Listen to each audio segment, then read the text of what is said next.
Hello everyone, and welcome to the Fictional Vortex. So we are back with an interesting movie on What If Naruto Was encounter with Orochimaru and Kabuto and become youngest Avenger.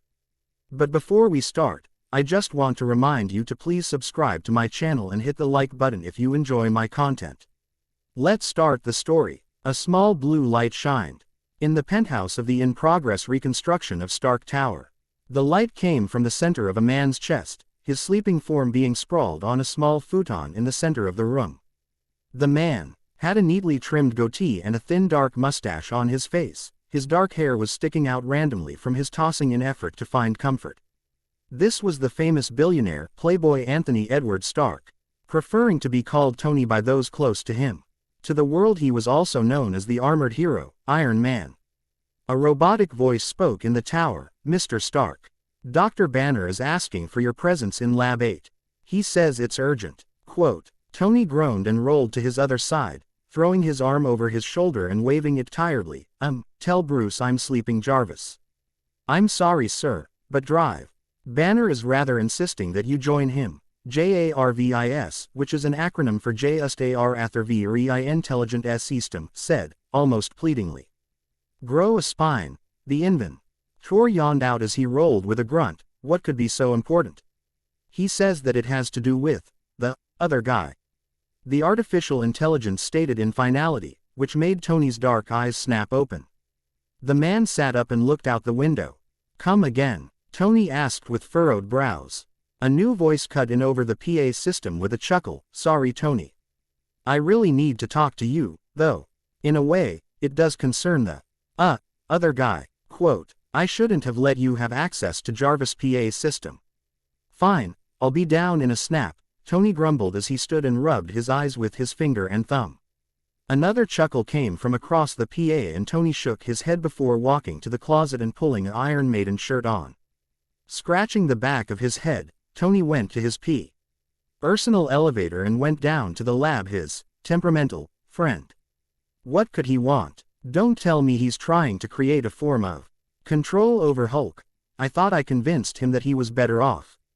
The billionaire thought to himself before shrugging and pulling his cell phone out. The flimsy, high-tech device flickered on with a simple touch and turned it onto its side, the screen following like a certain business phone. Before sliding his thumb across the screen, he stopped and selected the image of a red-headed woman with blue eyes. Underneath the image was her name, Pepper. The phone rang for a moment, Tony rocking on his feet due to his impatience, before a tired woman picked up. "Hello." Quote. "Hey Pepper," Tony greeted with a purposely over-chipper tone in his voice. He stifled a snicker when he received a growl from the woman. Virginia Potts, whom he and her friends affectionately called Pepper, was not a morning person. Now being the CEO of Stark Enterprises, his former assistant-turned-girlfriend had more responsibilities than just making sure he kept himself clean, because as the original CEO and face of the company, he still had to keep out of negative press. "Tony, it's 4:30 in the morning. I have a meeting with Rhodey's bosses in 6 hours. Why, in the name of God, would you call me at 4:30? Pepper asked with a noticeable growl in her voice. A small part of Tony felt bad at disrupting his girlfriend's sleep, but he brushed it aside. Where's the fun if he feels bad? "Oh, sorry I forgot," Tony lied before he continued. "Bruce had Jarv is wake me up over something and I did want to wish you luck in the conference." Pepper sighed. "Yeah, fine. Tell Bruce I said hi. Oh, and did you send those flowers to Phil's cellist girlfriend?" Quote. At the mention of the dead SHIELD agent, Tony's mood fell. "Yeah, she sent us an invitation to his funeral. Did Director Fury release his body?" Quote. "So he says," Tony muttered as he shook his head. "I think'll. You're not doing anything to his body before, during, or after Phil's funeral, Tony." Quote. The inventor chuckled. "You know me too well. I might have to hire one of Fury's spy friends to kill you." Pepper tiredly giggled. "I'll call Natty for help then." Quote. Tony frowned. "How'd you two get so pals? Why walls? Why behind my back?" "Similar interests, Mr. Avenger," the woman tittered out with an unseen but heard smile. "Listen Tony, I really have to get back to sleep." Quote. "No, yeah, I understand," Tony said as his elevator started to slow. I'm almost at Bruce's lab anyway. I'll call you later. Goodbye, Tony. Love you. Quote. Tony internally winced. Expressing emotion was hard for him, and even though he did love Pepper, saying it was another story. He mumbled into the speaker, I unintelligible, you. To Pepper. The conversation ended with a click and the dark-haired inventor frowned as he pocketed his phone. The man shook his head before looking up at the opening elevator doors. Putting a smile on his face, he walked over to the brown-haired man wearing a flannel shirt and dark brown cargos. The man was looking down with a frown at his phone. What's wrong, Bruce? Your, friend keeping you up? Tony asked as he approached the mild-mannered man. Dr. Bruce Banner, a scientific genius in his own right, looked up and gave a nervous smile. Well, nervous was how the man always acted, considering he was pumped full of gamma radiation and turned into a rage-fueled monster that some referred to as the Hulk. Personally, Tony thought the Hulk was incredible. Sorry about this, Tony. Bruce apologized before pocketing his phone and offering the man his hand. A friend of mine just called. He and his, associate helped me when I was trying to get rid of the other guy. You may know him, Dr. Stephen Strange, the neurologist. Tony asked with an arched brow. I thought he lost his license. Actually, he was forced to quit after an accident, Bruce said as he rubbed the back of his neck. Please don't bring it up. Now he's a highly influential advisor. What, is he a shrink? Tony asked with a smirk. That's gotta be fun. You have to see it to believe it. Bruce replied with a strained smile. Tony rolled his eyes. Yeah, sure, but if he has a suit of combat armor I'm suing, the billionaire joked. Bruce chuckled. I highly doubt it'll come to that, ever. The scientist replied, anyway, he's asked for our help. My help. Bruce gave another strained smile. Actually he asked for the other guy, but I'd be more comfortable if you came with me. Tony gave his colleague and friend a grin as he threw an arm over Bruce's shoulders, leading him into the billionaire's personal elevator. I've always wanted to meet the brilliant drive. Strange. That and you've piqued my curiosity with your chosen words. Tony had Jarvis send the MK7's wristbands down to the garage, and put them on when he and Bruce got down there. Just in case, the inventor told the curious scientist. Bruce told him to drive to New York's Greenwich Village, 117A Bleecker Street to be specific. Tony nodded and led the scientist to his 2012 Acura NSX. A short drive later, they were walking up the steps to a wooden door of an old building. Banner knocked on the door and a young man of Asian descent immediately opened it. On the second knock with a shaved head answered. He wore a blue robe and gave a small smile to the two men. Ah, drive. Banner, you've made it. Oh, I'm sorry, Mr. Stark, the man said apologetically. I wasn't expecting you, nor was Master Strange. Come, Master Strange is struggling and I must swap out with him so he may explain the situation. Thank you, Wong, Bruce said with a grateful smile. Tony give ing a small nod before they followed the man in. Tony leaned over to Bruce. Since when is Strange running a dojo? He whispered with confusion. Before Bruce could respond, Wong looked over his shoulder at the two geniuses. Master Strange is not a sensei in martial arts, but he is a master, Wong cryptically answered the sarcastic question. Tony looked at Bruce, who merely nodded in agreement, before he shrugged. Whatever. Lead the way, Wong Kong, Tony said to the apparent servant. Bruce shook his head at his friend's antics, and if Wong took offense to Stark's words, he didn't show it. Walking down the stairs to a cellar, the two Avengers became more and more unnerved before Bruce stopped on the stairs, making Tony and Wong look at him. The scientist was literally shaking in place and was wringing his hands. His eyes glancing everywhere at once. He felt like he was running from General Ross again, like a squad of Hulkbusters, as they called themselves, were about to pop out at any moment.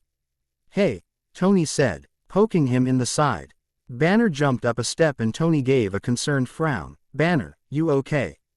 Bruce sighed and ran a hand through his hair. No, I'm not okay. Something's got my nerves working overtime. Tony looked down at an equally concerned Wong, who glanced away and murmured to himself in a foreign tongue. The servant looked up and asked, does it bother the beast? No, well, kind of. Bruce admitted, pinching the bridge of his nose, "It's making my head hurt."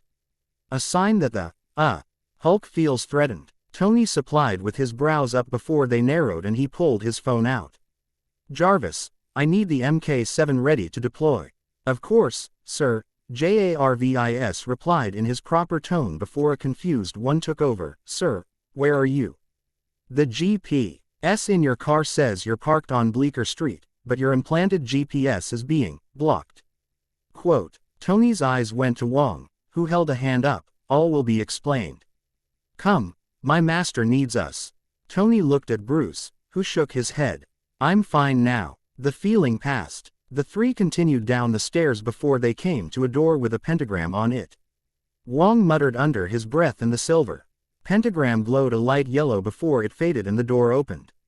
Looking at the odd duo, Wong gave a stern warning, "Whatever you do, please keep your distance." Tony arched his brow before he entered the room. A feeling of death washed over him and he quickly looked to his right, his eyes widening at what he saw. A man with dark hair, silver streaks along the sides and a beard much like his own, stood across from a snarling teenager. The man wore a blue tunic over dark slacks, red gloves on his hands and a red cape with gold fringe on his back. The teenage boy had blonde hair, which looked wild and unruly, slit red eyes, and endlong fangs and nails. The most striking feature was the jagged scars on his cheeks, 3 on either one, giving him a feral appearance. "Well, that and the blonde teen was nude." "Bruce, are you seeing this?" Stark asked with disbelief in his eyes as the boy struggled against the flickering yellow cage that was projected around him. Bruce removed his glasses and rubbed his eyes before he replied, "I'm seeing it." Tony, still working on believing it. "Master, switch," Wong called as he ran past them and held his hands in the same manner as the caped man. The man dropped his arms at his sides before collapsing to his knees. Looking up, the man gave a grin before he got to his feet and approached Bruce. The man offered the scientist a hand, and got a numb handshake from him. Before he spoke to the billionaire, Mr. Stark, welcome to my home, the Sanctum Sanctorum. I am Dr. Strange, Sorcerer Supreme. You've met my assistant Wong." Tony Numble, why nodded before looking at the assistant. What are you doing to that boy?" Strange looked over at the blonde and a frown came over him. "I'm subduing his demon. I'll be brief, because Wong isn't as strong as myself. The boy appeared only 45 minutes ago, unconscious and nude. When I woke him, he began speaking in Japanese, leaping at me and interrogating me. He demanded I tell him where I hid someone. But when I continued to ask who, he started to lose control. I can tell he recently lost someone, but his rage made him lose himself to the demon that resided within." "What is he?" Tony asked with a frown. "Alien? Asgardian? Neither. All I know is he is possessed by a demon," Strange said, looking to Bruce before he continued, "who draws power from intense emotions." Banner gave a frown before he spoke. "I try to avoid stressful environments. I saw that news report a month ago that says otherwise," the sorcerer replied with a pointed look. "Banner, you need to change and knock him out. Killing or trying to is ill-advised. In the middle of Greenwich Village. You saw what happened to Harlem and New York City, right?" Tony intervened on his friend's behalf. "Dr. Strange gave the inventor an amused look. "Yes, in fact I did see, but Bruce knows he can let himself out in the Santorum," the sorcerer replied. Tony looked to a sheepish scientist who wrung his hands again.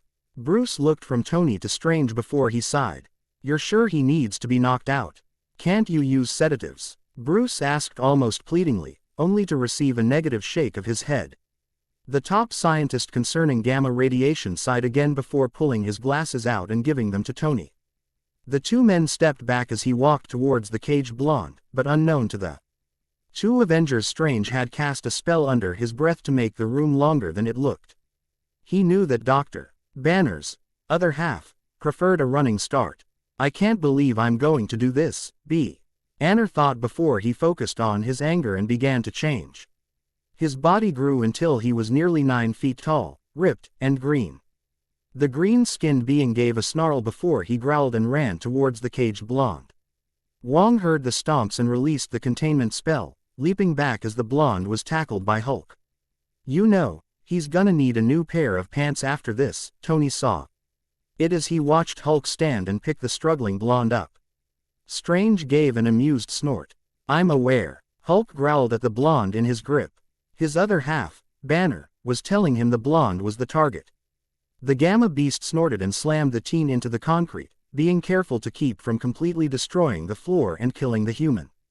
Banner was adamant about not killing humans. But Hulk didn't care most of the time. Humph! Hulk snorted again, looking over at the three men watching him from a distance. Recognizing them, Hulk smirked and prepared himself to run towards them. They were all strong and Hulk wanted to fight. He didn't notice the glowing red fist until it was too late. Die! Snarled the blonde as Hulk was sent through the wall. Tony's mouth popped open and he looked at Strange, who was already chanting under his breath. What the hell just happened? The billionaire asked as he looked back at the snarling and glowing blonde. His nude form was now surrounded by red energy. Two long rabbit-like ears sprouted from the top and a thick single tail-like appendage appeared at the base of his spine. Wong's answer was drowned out by Hulk's infuriated roar. Tony looked back to see the large being tackle the blonde again, grabbing his arm and throwing him over his shoulder through the hole he had made. Hulk gave another growl and braced himself as he saw the blonde flip in the air, land on his feet, and fly right back at him. Hulk roared again as he cocked his right fist back. Hulk smash Red Boy. Red Boy weaker than Hulk. The Gamma being thought as he threw his right hand out, catching the blonde in his jaw. The blonde soared back once again, but his tail grew and wrapped around Hulk's neck. Immediately, Hulk grabbed at the appendage, his RMS straining to remove it from him as the blonde continued to fly. The teen landed on the wall of the other room, his body curled up like an animal waiting to pounce. Before he did just that, the blonde drove his shoulder into Hulk's gut, making Hulk release the blonde's tail. Hulk landed on his back with a groan, but his H&LT the teen attempting to leap off him, swinging his arm away from his allies. Hulk sat up with a grunt before baring his teeth at the equally snarling teen. Just die, damn you. I have to kill him. He has to die, the boy said in a strange language. Hulk growled and ran towards him with his left fist ready to strike him. Puny Red Boy, be quiet. Hulk roared as he threw a left hook. The blonde took the blow in his jaw before he skid back and slammed into the wall. Dazed, he shook his head. But before he could ready himself, Hulk was on the boy with a large fist to the gut. The blonde bent over and the red energy surrounding him faded. The boy's red eyes became half-lidded and he fell to his knees when Hulk removed his fist. Puny human, Hulk scoffed as he clasped his hands together and drove them onto the boy's skull, rather than being split open, which mildly shocked the Hulk and completely awed the others watching. The boy simply fell face first to the ground, out like a light. Hulk snorted and picked the teen up, carrying him over his shoulder to the three watching. He dropped the boy before eyeing Tony, grunting as he began to change back into the puny Banner. Bruce stumbled and instantly grabbed his oversized pants, keeping himself decent in front of the three other men before looking down at the blonde. I got him. Yeah, I think you did, Tony said as he watched Wong cover the boy with a blanket before he picked him up. Dr. Str. Ainge looked at the two and motioned for them to follow while he in turn followed Wong. Wong went up the stairs and stopped outside a door, which he opened with a simple nudge with his foot. The assist. And to the Sorcerer Supreme laid his package on the bale of hay in the center of the floor before he bowed to Strange. The boy is unconscious, Master, Wong said. It is safe to begin the Soul Walk. Soul Walk? What the hell is a Soul Walk? Tony asked Drive. Strange. The sorcerer ignored the dark-haired inventor and nodded to Wong. The assistant bowed and vacated the room. Strange went to blonde teen's side and placed a hand on his head. Tony and Bruce watched, before the former stepped forward. Hey, Strange, what the hell is a Soul Walk? Tony, maybe you should leave him alone, Bruce suggested. Tony waved his fellow Avenger off and took another step towards the former neurosurgeon. Strange, I'm talking to you. What is a Soul Walk? The billionaire asked, a little miffed at being brushed off. The Sorcerer Supreme removed his hand and glared at the inventor for interfering with his work. Standing to face the man, Drive. Strange crossed his arms over his chest. Mr. Stark, If you must know what a soul walk is, I will gladly explain it to you, he said, receiving an expectant look from the inventor and a curious one from the scientist. Strange narrowed his eyes. However, I cannot explain it until I finish checking the boy. His body is still recovering from his arrival and the demonic beast within him had taken advantage. Demonic beast. That was a common psychologica. L meltdown or a drug trip gone bad for a mutant. He's better off at that institute down in New Jersey. Stark countered with a scowl. Tony, Bruce tried to interject but was drowned out by the inventor's hypothesizing rant. Furthermore, the energy he released was similar, if not radioactive. We could be at risk if we don't quarantine him. And what about child services? Did you contact them yet? He could be a runaway. Or an experiment from a laboratory, no offense Bruce. None taken, but Tony, do you know a guy named Fury? Shield's commander. Tall black guy, one eye, kind of hard to forget actually. Does he know about you? Because I'm certain none of his files had anything to say about you. Mr. Stark, please calm down, drive. Strange suggested with hardened eyes, getting a small glare from the man. As to your question, yes. I do in fact know Director Fury. Do I operate under him?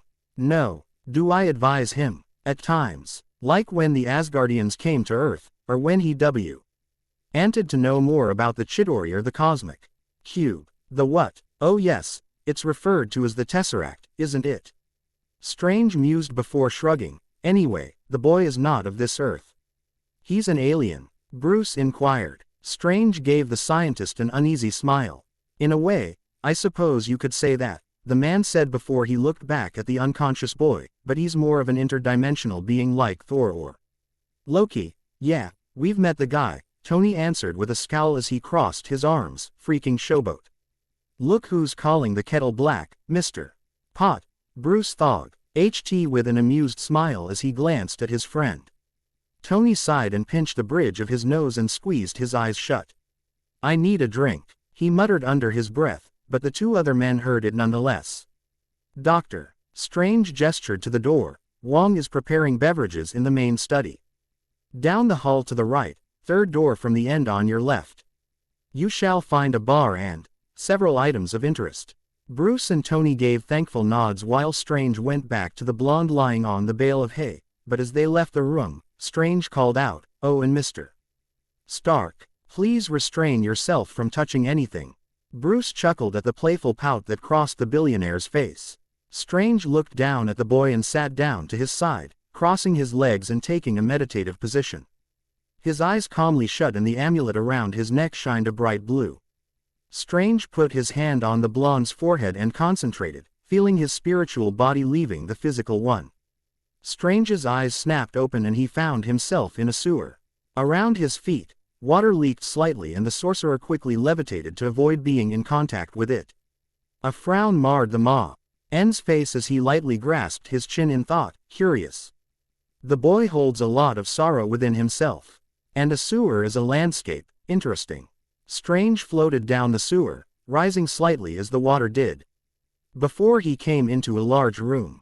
A large cage sat in front of the sorcerer and he took note immediately of the paper seal that was in front of it. Intrigued, the man moved forward and examined the writing on it. Paper seal, kanji written on it, must be a native of the parallel dimension of our future's past eastern region. The land just above Makai, the eastern demonic realm. Then stranger is the translation. Here lies Kurama the Kyubi no Kitsune, until the death god claims its soul. Well, that answers a few questions, but I must admit that I don't know enough about the dimension the boy comes from. Strange's thoughts were disrupted by a teen's shout, "Hey! Get the hell away from that! Who are you and what are you doing in my mind, TT Ibeo?" Closing parenthesis quote. He turned and saw the same boy. Only this time dressed in an orange and black jacket, a black bandana with a metal plate on the front, and orange pants. Strange thought about the boy's language, not surprised it was similar to one from his dimension. Crude Japanese, possibly an ancient mix of Chinese thrown in there. Hope I'm not too rusty or Wong may have to do this, the sorcerer mused before he bowed and greeted the blonde, "Hello, boy." My name is Dr. Stephen Strange, Sorcerer Supreme. I'm sorry to intrude, but only minutes ago your physical body became enshrouded by demonic aura and you attacked me. Closing parenthesis quote. At this, the blonde's face drained of color and worry. Oh man, are you okay? Did I hurt anyone? Closing parenthesis quote. No, we managed to knock you unconscious before anything could happen. If I may ask, who are you and where are you from? Strange asked with an arched brow of curiosity. The blonde gave a grin and the water lowered slightly. Strange noticed that the boy's ankles were still in the water. My name's Naruto Uzumaki, future fire shadow, Datbeo. I'm a genin of the village hidden in the leaves. The now named Naruto exclaimed with a wide smile. Strange chuckled and nodded. Kanahagakure no Sato, huh. A strange name, but what's even more curious is that he claims he had time to investigate, thought the Sorcerer Supreme. Before Strange could speak, a malicious feeling overcame him and he quickly spun around. Coming face to face with a giant red eye. Boy, who is this intruder you've let in? What is his purpose and why does he speak like he is a scholar? A deep voice asked, getting a scoff from the blonde teen. Screw you, Fox, you almost made me kill this guy, Naruto cried as he pointed at the Sorcerer Supreme. Naruto crossed his arms defiantly and the fox gave a low growl.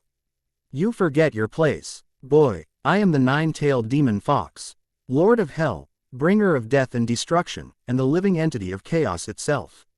The demon roared. Naruto kicked at the large fox and pulled the bottom of his eyelid down, sticking his tongue out. Naya, you're the bastard fox that attacked my village.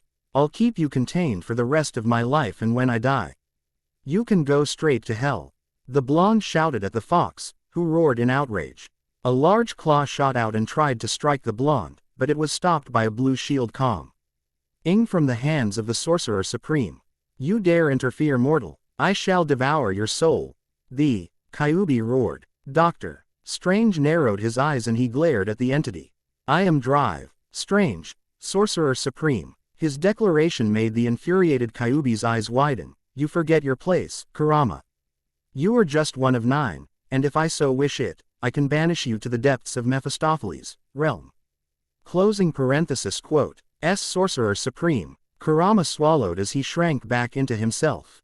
Neither took notice of Naruto's confusion, continuing to stare the other down, one out of fear and awe, but the other out of disapproval and anger. Oi, what's going on here? Naruto cried in confusion, getting their attention. The blonde pointed at the fox. You were totally in your roar. I'm the Kyuubi, bow or die. And then he comes up with a chakra bubble or something and calls himself a sorcerer, which makes you turn into a little baby. And what was that about a Kurama? Who's Kurama? Closing parenthesis quote. I'm Kurama, you idiot. The fox roared, pressing his head against the cell that kept it bound. Naruto blinked in awe before looking at Drive Strange. Okay, what's a sorcerer then? Naruto asked before he became starry-eyed. Is that some sort of ninja? Can you teach me that awesome bubble thing? Ooh, or maybe shoot lasers from my eyes, Ibeo. Closing parenthesis quote. The fox behind bars gave a sigh at his container's idiocy, whereas Drive Strange gave a chuckle at the boy's excitement. Waving his hands to relax the blonde, Strange smiled before he spoke. Naruto-san, I'm not a ninja. A sorcerer is a person that deals in the arts of mysticism and magic. The Sorcerer Supreme, which is what I am, is the most powerful mystic in the world and is charged with the duty to keep the dimensions separated or at least in peace with one another. Closing parenthesis quote. Naruto blinked before tilting his head to the right. What? Closing parenthesis quote. Kurama snorted. He's saying he's not a ninja, you pitiful excuse for a hairless ape. Closing parenthesis quote. Naruto's head fell before he looked back up. Wait, you said something about a different world. That's right, Strange said with a nod. You're currently in the 199,999th dimension. Closing parenthesis quote. Naruto and Kurama felt their eyes widen and both had their jaws drop. The blonde, or rather the more eccentric of the two, began flailing his arms wildly. I'm in a different dimension. What the hell happened to me? How do I get back? I want to get home. I have to take Sasuke back home. Will you shut up? Kurama roared, his ire having been pushed to the limit already by his container's antics. Naruto stopped and glared at the fox, his mouth opening in order to speak, only for his jaw to snap shut as the fox growled, "You open your mouth one more time and I'll make damn sure your stomach cannot handle that dreadful noodle dish you adore so much." Closing parenthesis quote. Why you wouldn't? You can't, Naruto exclaimed with wide eyes. Strange shook his head and stood between them. Silence. The two bickering occupants of the blonde soulscape went quiet as the Sorcerer Supreme's voice boomed in the area. Strange looked over to the blonde's tenant. Did you bring your host here or not? Closing parenthesis quote. Kurama snorted, as if I would transport myself to another monkey-ruled dimension. Closing parenthesis quote. I figured as much, drive. Strange sighed before looking at the blonde. Naruto-san, what happened before you appeared before me? When you arrived, you demanded I tell you where Sasuke was, but when I asked who Sasuke was, you snapped and Kurama's influence took over. Closing parenthesis quote. Naruto crossed his arms and bowed his head as he thought before he slammed the bottom of his fist into an open palm. I remember. Yamato-sensei, Sakura-chan, Sai and I were confronting Orochimaru Tem and Kabuto Tem. I don't remember much, but I do remember that snake-faced bastard giving me a smug smirk. Closing parenthesis quote. So, the infamous story in his reality is different than ours. I wonder by how much. Strange thought before he nodded. I see. Naruto-san, I will tell you now that I cannot send you back. Allow me to explain before you flip. Opening dimensional portals uses an immense amount of power. I wouldn't be surprised if you were summoned here by an Asgardian or by, I wonder. Naruto tilted his head in silent inquiry, only to receive a shake of the head. Doctor. Strange looked to the blonde and said, Naruto-san, I'm going to research ways for you to return home. In the meantime, however, I will have a friend of mine help you blend in. Closing parenthesis quote. Naruto nodded sadly before sighing, man, Granny Tsunade is gonna kick my ass if I don't get home. Closing parenthesis quote. Strange cocked a brow in amusement before looking to the demon. The kitsune snorted and laid back down before it spoke. It matters not when I return, so long as the boy does not die in the process. Dying because of his stupidity is one thing, dying from his weakness is an insult to my honor. Closing parenthesis quote. Oi. Closing parenthesis quote. Doctor. Strange remained silent for a moment before an idea came to him. The fox was dangerous, despite being sealed away in a human, but the influence he has on the blonde's emotions could cause the boy problems. Deciding to act on his musing, he looked at the blonde. Naruto-san. Do you like having Kurama inside you? Closing parenthesis quote. Naruto gave the man a deadpan look. He's a freaking demon. Closing parenthesis quote. Strange shrugged. You'd be surprised how many people would like that sort of power. Now Kurama, what would you say if I said I could free you? Closing parenthesis quote. What? Closing parenthesis quote. What is your gain in this, sorcerer? The demon asked the former neurosurgeon with narrowed eyes. You would not offer this unless it benefited you in some way. Closing parenthesis quote. True, but I need to ensure that Naruto-san stays out of trouble on his own without your influence affecting him. Drive. Strange pointed out, getting a reluctant agreeing nod from the kitsune. Thus, if I remove your soul from his, I can ensure you stay out of trouble. The cost would be the power that is sealed within the boy, and you would be rendered a normal fox. Closing parenthesis quote. Kurama hummed before nodding his head. This, I can accept. Unlike you meat sacks, I will not age and regain my power. The boy needs power, this much is certain, if he is to do what his teacher believes of him. The fool believes I care only for destruction, but my reasons for doing said destruction are my own. Closing parenthesis quote. TCH, if you ask me it's because you're just another asshole. Naruto snorted as he crossed his arms. The fox growled at his container before snapping his gaze to the Sorcerer Supreme. The sooner I am free from his obnoxious behavior the better. Growled the demon before he shut his eyes and fell silent. Doctor. Strange nodded and looked at the blonde, who was glaring at the fox behind the bars. I don't trust him, the blonde muttered. Strange nodded understandingly, but this wasn't the boy's call. As Sorcerer Supreme, he had to ensure that the balance between the dimensions wouldn't falter.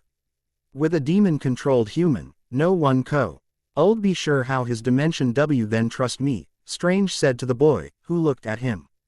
Doctor. Strange gave a soft smile. I promise you, Naruto-san, he will not be a threat if I remove his soul from your own. Closing parenthesis quote. Naruto clenched his jaw before nodding once, fine.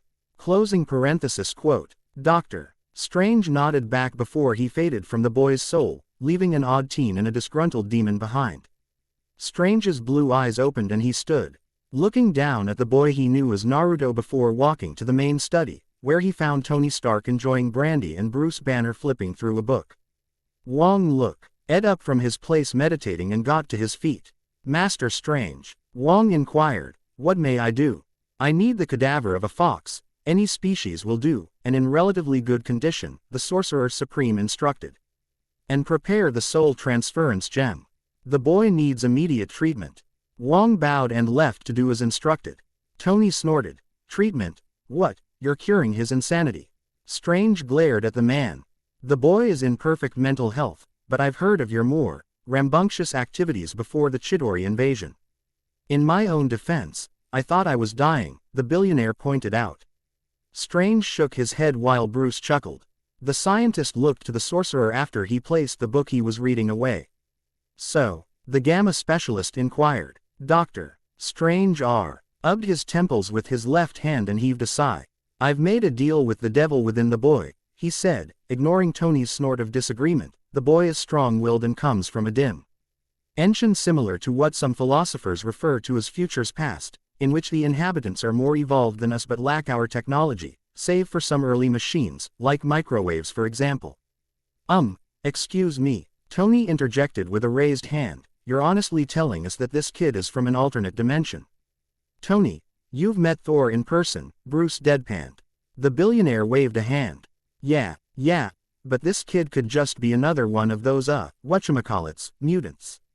Why do you think he's from a different reality? Tony asked. Strange shook his head. Until some drastic event does or does not occur. Yeah, I know, Tony said, but why is this kid from a different reality? Strange glared at the man. I was getting to that. Young Naruto Uzumaki, which is the boy's name, is a member of a militarized village of ninja. Tony and Bruce blinked before the billionaire put his drink down started to talk. Wait, you mean a large clan, right? There's no historical evidence of militarized villages full of ninja, which is why I believe he is from the future's past, that along with the fact he holds a demon with a seal with kanji that was written on it far too advanced for the period. And having a sewer for a soulscape. As we know, the Romans developed the first sewer system, and it had taken time for the Eastern nations to duplicate their sewers, Strange explained. A soulscape, also known to some as a mindscape, is where a spiritual manifestation of oneself can explore and attempt to fix their souls. The boy has no family ties, which is proven by the single destination within the sewer, otherwise he would have more branching tunnels with a much brighter landscape. I believe, gentlemen, that young Naruto has been abused and was a foster child. Doubt he'll want a pity party, muttered Tony as he poured a refill for his drink. Bruce sat down and ran a hand over his face. Mental, emotional, physical? He asked. Strange sighed. Most likely emotional. Sewers or other dreary locations tend to reflect on sorrow, heavy sorrow, the sorcerer replied as he rubbed his head, but until I can talk with him about it. Master Strange. Wong interrupted by poking into the room, earning the men's attention. He's ready. Strange nodded and looked at his two houseguests. We'll continue this another time, gentlemen. Is that the corpse of a Volpe's Corsac? Banner asked as Wong carefully laid the body of a gray-furred fox down next to the blonde teen. The scientist knelt next to the animal's corpse and examined it. It was about 3 feet long total. From head to tail at least. The body itself was just over 2 feet whereas the tail was just shy of 1. Yes, this Corsac fox was raised by the Ancient One, Master Strange's former master. Wong answered as he smiled sadly down at the animal's form, fond memories of the creature in question coming to mind. Shaking the feeling off, Wong placed a hand on the scientist's shoulder. Please step back and follow me. We must leave this to Master Strange. Tony, who was skeptical, frowned. Yeah, I think I'll be staying here. No disrespect to you, Strange, but I would prefer to see this in person. If that's what you wish, please refrain from interfering with this as it is a tedious process, that's all I ask. Now, if it's not too much trouble, I will begin. Drive. Street. Range said as he stood with his hands extended over the teen's body. Wong and Bruce stepped back, further than the billionaire was, and watched with curiosity. Wong had heard of the technique his master was about to use. But he had never seen it, whereas Bruce, as a scientist, was just curious in general of the ability he was about to witness. Strange took a large inhale of air before he spoke in an ancient language that sounded like gibberish to Tony and Bruce, souls occupying one body and mind, separate. Power of the demon god, release your owner. Soul transfer. There was a large flash of light, causing the two Avengers to shield their eyes, before it died down and Strange sighed. Tony blinked several times before he spoke. What, that's it? Hopefully. Yes, the Sorcerer Supreme answered with a nod. Before kneeling down to scoop the fox up, for now, I will place the demon in a sealed room until it wakens. Humph, you think of me as merely a mortal, the fox said, its mouth moving like a human's would. Tony and Bruce blinked several times as their jaws became unhinged and popped open. The former found himself attempting to find words, his mouth moving like he were a fish out of water. Whereas the latter quickly overcame his shock and approached the fox. Bruce placed 2 fingers on the fox's neck, ignoring the warning growl given, and looked at his watch. He blinked before putting a finger over the fox's right eye and his thumb underneath it, using a small flashlight Wong handed to him to examine the pupil. This is amazing, Bruce said in awe after examining the fox and moving to touch it. It's alive. Strange, you really brought it back to life. How? The people we could save. Hey, flesh bag, I'm not undead. The fox spat, nipping at the scientist's hand. I'm the Kyuubi no Kitsunen. More like the Ikibi no Kitsune, Kurama, Strange interjected with a smirk. Kurama's mouth froze before he looked up with hardened red eyes glaring at the amused magician. No words can accurately describe how much I despise you right now, sorcerer, Kurama growled lowly before looking over at the covered blonde. Smirking, he said, "Ha, the little flesh bag can't handle my absence. I wonder if he'll die. Oh, I hope he does." Now why would you hope that? Strange asked with a smirk, getting a deadpan look from the fox. The sorcerer placed the fox on a desk that he willed into the room and crossed his arms. Why would I remove the one thing that binds you to that boy? Speak clearly, sorcerer, what do you mean? Kurama demanded, stomping his much smaller front left paw in anger. Bruce and Wong chuckled, one because he was reminded of a cartoon while the other was amused that the former demon lord had seemed to forget that he now had a smaller body. The effect of his visual disapproval was more humorous than frightening. Tony was still mimicking a fish, his mind still trying to rationalize what he just saw. Sure, gods and aliens were one thing, but demons. That was a whole new ball game for the armored hero. The seal, stupid fox, replied the Sorcerer Supreme with an eye roll. Why would I remove it? Kurama blid and then quickly shut before the fox hung its head. Damn it. The one question I have is how did you learn English so fast? Strange asked, stroking his beard as he thought. The small fox looked up with a sly smirk. You think I missed your earlier words when you first entered? When I resided within the boy I had a good control over his soulscape. Intruders were noted, especially that damned Yamanaka clan. Ah, but horrors I made them see. Good times. The fox trailed off as he chuckled at the memories. Doctor. Strange crossed his arms once again and one of his brows arched. Before he could scold the fox for abusing the minds of other beings. Tony finally regained his ability to speak. Oh dear Christ, I've gotta lay off the scotch. The gathered few looked at the billionaire strangely before looking back at the snickering fox. Kurama sobered up and looked at the still slightly glaring Sorcerer Supreme. Innocently, he asked, what? Did you at least give young Naruto the knowledge of how to speak our language? Strange asked. Kurama smirked. You will give the boy your knowledge on English, or I will skin you alive for every year it took you to grow your tails, the man threatened in a different language while a neutral look remained on his face. Even drive. Strange hadn't seen Wong act so sadistic and cruel when they last faced his evil foe Dormammu, but it was possibly due to the fact that the young monk sorcerer in training had seen the original owner of the corpse and raised it alongside the ancient one. He did have to admit he was impressed by how large the fox's eyes grew. The laughter that followed was disconcerting, though. Foolish human. I was born a Kyuubi. Your threats hold no weight against me. Kurama sneered to the aide. Wong blinked before smiling sweetly. Oh well, don't say I didn't warn you, he said before pulling out a razor. Tony blinked before he snickered. Bruce and Strange looked at the eccentric billionaire in concern. His snickering quieting as Wong approached the fox. Tony looked at his two fellow witnesses before asking, what? I'm the only one that sees the humor in that. Come on, it's a talking fox going to get shaved. How is that not funny? I'm starting to wonder if Captain Rogers was right about you, Bruce slowly replied, getting a frown from the inventor. Traitor. Bruce merely granted his friend a sly, timid smirk in response. Naruto groaned as he slowly came to, vaguely noting the different language being spoken nearby. The blonde blinked once before bringing his left hand up to hold his face as he sat up. His head pounded as he rose to fast to an upright position. The blanket on his chest falling to his waist, maintaining his modesty. A hand lightly gripped his shoulder and a familiar voice spoke, "Here, Naruto-san, drink this." Closing parenthesis quote. A cool glass was placed into his right hand, a droplet falling over his thumb.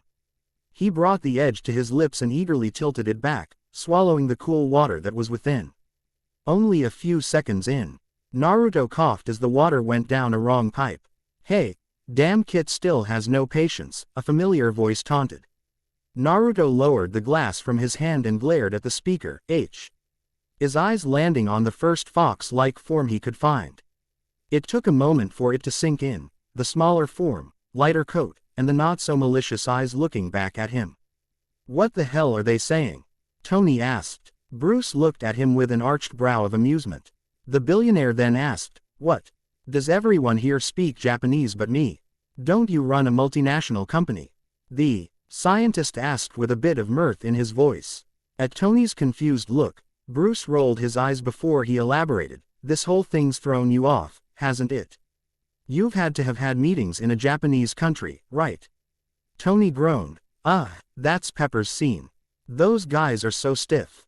It's no fun. Bruce shook his head. I swear, you are by far the strangest CEO I've ever met. What are they saying? Naruto asked Drive. Strange. The sorcerer looked at the fox with a glower, earning a very human-like smirk, before the man with a shaved head switched on some hair clippers. Naruto when the much smaller creature he had feared once long ago whined and his ears fell back. Kurama growled before locking eyes with the boy and flared the minuscule amount of energy he had. Naruto gasped as the knowledge entered his mind and he grabbed his head with a loud groan. Doctor Strange braced the blonde by his shoulders, keeping him sitting up. Before he spoke, did it work? Can you understand me, Naruto? You're too loud, Drive. Strange. Naruto groaned in English, his voice having a slight Brooklyn accent to it. What happened to my voice? You damn fox, what did you do to my voice? While Naruto was demanding answers from the smirking fox, Tony looked at Bruce and asked, highly advanced neurological implant, right? Bruce sighed. Tony, I don't think it was a machine that did that. Oh come on. Don't tell me you believe in all that mumbo-jumbo crap, the inventor said, and when he got an unsure shrug, Tony sighed. Well, shit. This definitely means more homework for me. Naruto, who was still ranting, was cut off by a low growl. Every set of eyes in the room locked onto the now blushing teen as he moved one hand to his stomach. Scratching the back of his head, Naruto sheepishly asked, You guys wouldn't happen to have ramen, would you? No ramen. The eyes then went to the growling fox. Kurama ignored them and looked at Strange directly before he spoke again. The kid is addicted to ramen. I swear, what he needs is nutrients, vitamins, and meat. Lots and lots of meat. Hey, ramen has meat, Naruto defended. The fox snorted. Please, if it weren't army manipulating the fats and salts in your damned noodles, you'd still be a little midget of a hairless ape. The Kyuubi snarled before stamping his right paw. If I wanted the being that contained my power to die from malnourishment, I'd have ensured it long ago. Until I get my power back, you will not die, Ninjin. Am I understood? You ain't the boss of me. I have free reign over your power. Now. Naruto shot back, entering a glaring contest with the animal. Bruce and Tony, as awestruck as they were, both had to resist from smacking their faces. What kind of idiot fights to eat only ramen? Oh, there was much for them to learn. If I may, Wong interjected, before a shouting match between the two could fully begin. Naruto was it. Receiving a nod, the aide continued, Naruto, despite its reasons, the fox is right. You need nutrients if you wish to continue to grow. Ramen, although a filling meal, contains none of the required nutrients for a healthy body. The blonde frowned and crossed his arms. So, oh boy, Strange thought before he spoke, Naruto. You need to be at the highest peak of health if you want to gain control over that power. If you were to only eat ramen for the rest of your life, you'd get some sort of heart condition. Didn't happen before. I was still manipulating it, you idiot. Kurama interrupted the blonde with a sharp snarl. You want to get back home, right? Then listen to me. Why should I listen to you? Naruto countered with a growl of his own. For all I know, you're still inside me and this is an attempt to take over my body. Oh, for the love of. Would someone please just get him some ramen? Tony shouted. The eyes turned to the billionaire and he rolled his own. The kid's too stubborn. Get him one bowl and explain everything then. As it is, he'll die of starvation before we get him to listen to any of us. The group stared at him for a long time before Tony arched a brow. What? None of you have been teenagers before. The resounding silence frightened him. So, I'm in a different dimension? Naruto asked before he slurped up the rest of the bowl he had. After Tony, the man with the slightly glowing chest, had stood up for him and his ramen. Naruto was given a pair of pants and a white shirt before they had gotten him what Naruto would call an appetizer, and Dr. Strange began explaining the world he was in. Strange nodded. Indeed, here, we have a vague knowledge of the many branches of galaxies within our universe. A good distance away we have a planetoid known as Asgard, home to the Asgardian race. There a defender of our planet, Earth, resides. If you stick around you may meet him, and as it is, he may be your best ticket home. Oh sure, it's just a hop, skip and a fucking billion light years away, Tony interjected with a snort. The kid's better off just trying to get used to our planet. There's a thought, drive. Strange mused. Naruto, however, disagreed. No. I have to get home. I have to save Sasuke. Kid, I don't know who this Sasuke guy is. Friend, boyfriend, does everyone know about that fucking incident? Okay. Anyway, you might want to just relax a little bit, Tony suggested after Naruto exploded. His face red with embarrassment. The point is, until Thor comes back, you're stuck here. Unless the good sorcerer can open a portal back home. Naruto's quickly rising hopes were squaws. Head when said Sorcerer Supreme shook his head. I have limited knowledge of dimensional hopping. I do know that like time travel, it can be very dangerous to attempt. With how much we know now, it may not be that much longer. Bruce, who Naruto recognized vaguely as the man that changed into a huge green guy, said, Fury either still hasn't noticed Tony's hack or has been feeding us information to keep us in the loop. The scientists working for S.H.I.E.L.D. have been trying to replicate the transportation qualities of the Tesseract. At this, the quiet small fox perked up. Tesseract? Do you mean the power cosmic? You mortals are playing with the power cosmic. Tony, Bruce, and Strange looked to the fox. Sighing, the possessed corpse spoke once more. My father, the Sage of Six Paths, had access to chakra. Energy that resides in every living force. From the trees to the humans, chakra was everywhere. However, he told my brethren and myself how he learned of it before his death. A small, blue cube of pure energy had arrived on our world, likely at the same time as yours, only, it wasn't hidden. One man picked it up, absorbed its knowledge, and then sent it on its merry way. Take a guess as to who that man was. And where I got most of my power from. Dr. Strange stroked his beard, before he realized what this could mean. If that's true, then Naruto has control over energy within the Tesseract. Bruce finished. Tony rubbed his head as he looked at the very confused blonde. Dear God, if Fury ever found out, he trailed off before shaking his head. No.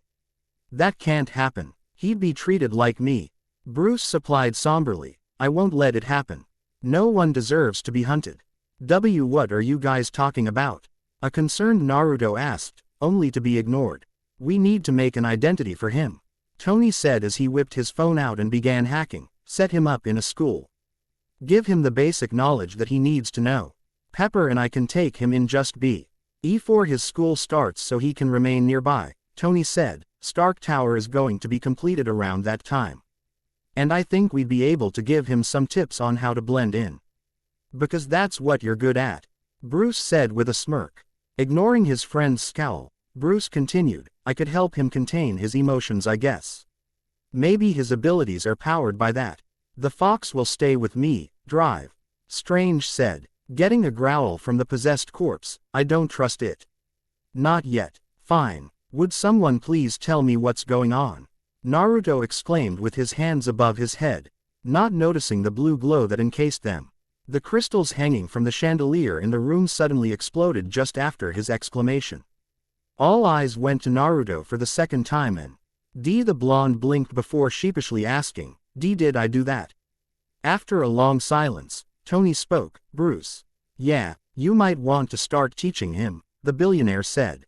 The chain keeping the chandelier in the air snapped and fell to the ground, resulting in a large bang. Once the room stilled once again, Tony finished his thought from before. Now, focus your breathing, Bruce said to the wayward shinobi. They now sat in an empty room within the Sanctum Sanctorum, under the watchful eye of Dr. Strange while Wong helped Tony create a new identity for the blonde.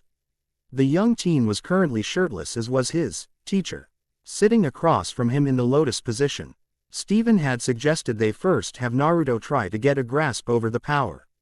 Naruto took in some air as he sat with closed eyes, trying to get a feel for this new power. He could barely feel the Kyuubi's taint, that small bit of evil that was within his chakra, but his chakra felt more pure. It felt potent and powerful, like he was one of the only people that could manipulate it.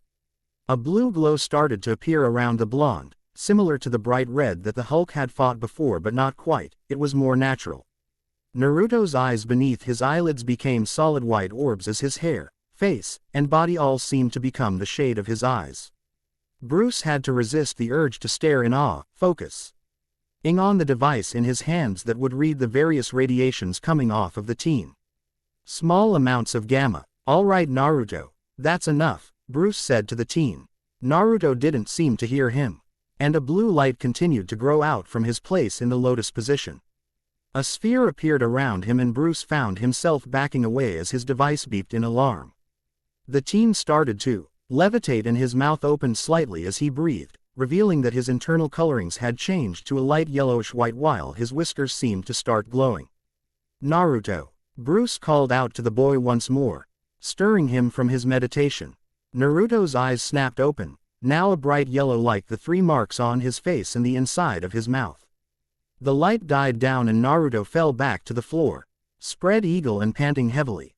Sighing in relief, Bruce walked over to the teen and knelt next to him, putting the scanner next to the half-naked teen's head and asked, so how'd it feel? Opening his once again blue eyes, the blonde gave a small grin as he replied, it felt magnificent.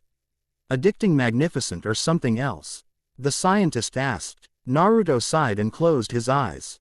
It just felt warm. Yano. Kind of like being hugged and being safe. I felt like I could have done anything, even go home. He trailed off before asking, do you think I could? I mean, would it be possible? Naruto, you may be onto something, Bruce said before frowning, but don't start using it willy-nilly, okay? We don't know what the repercussions of this power could be. Dr. Banner is right, Naruto. Strange said as he stepped forward. With great power comes great responsibility. Can you be responsible to not use it consciously? No, not yet, but soon you will be able to. Then I could maybe go home, right? Naruto asked. Strange began to nod when he suddenly stilled and looked to the sky. I sense something, he said with a frown before looking at the two staring at him curiously. Continue with your meditation, minus tapping into the powers. I'll send Wong to assist you drive. Banner. I must go meditate. With that and a curt nod, drive. Strange left the room in a worried stride. He could have sworn that he felt a ripple in the planet's magical shield, but it should have been impossible. He didn't sense any evil entity or force along with the ripple. What drive? Strange didn't know. Was that 4 astronauts on a mission to an advanced space station for SHIELD, had just been struck by a stray wave of cosmic rays, accidentally summoned by a certain blonde shinobi. They would be rescued and held in a protected environment by the order of a certain commander. Because of this incident, SHIELD missed the warning scanner that would have locked onto Naru. Chu's position and the beacon F's similar power, although much weaker, located smack dab in the middle of Latveria, a small country within Russia. Naruto groaned as he trudged down the hallway of the Sanctum Sanctorum. It had been a month since he arrived in this millionth dimension, and he had only just managed to learn to gain some control over his power cosmic abilities last night. The phrase, chakra control less, as Kakashi had called him once during a training session, failed to apply to him anymore according to the Sorcerer Supreme. Like before, he could scale buildings by walking up them and make grand leaps. But according to Dr. Strange, soon enough he might be able to fly. Wouldn't Sasuke Tem be surprised then? Naruto mused with a bragging smirk crossing his face before it fell once more as he remembered drive. Strange's words, his reclamation of the sorcerer's favorite cautionary phrase to keep the blonde from getting his hopes too high. His constantly moving thoughts then brought him back to what today's session was going to be.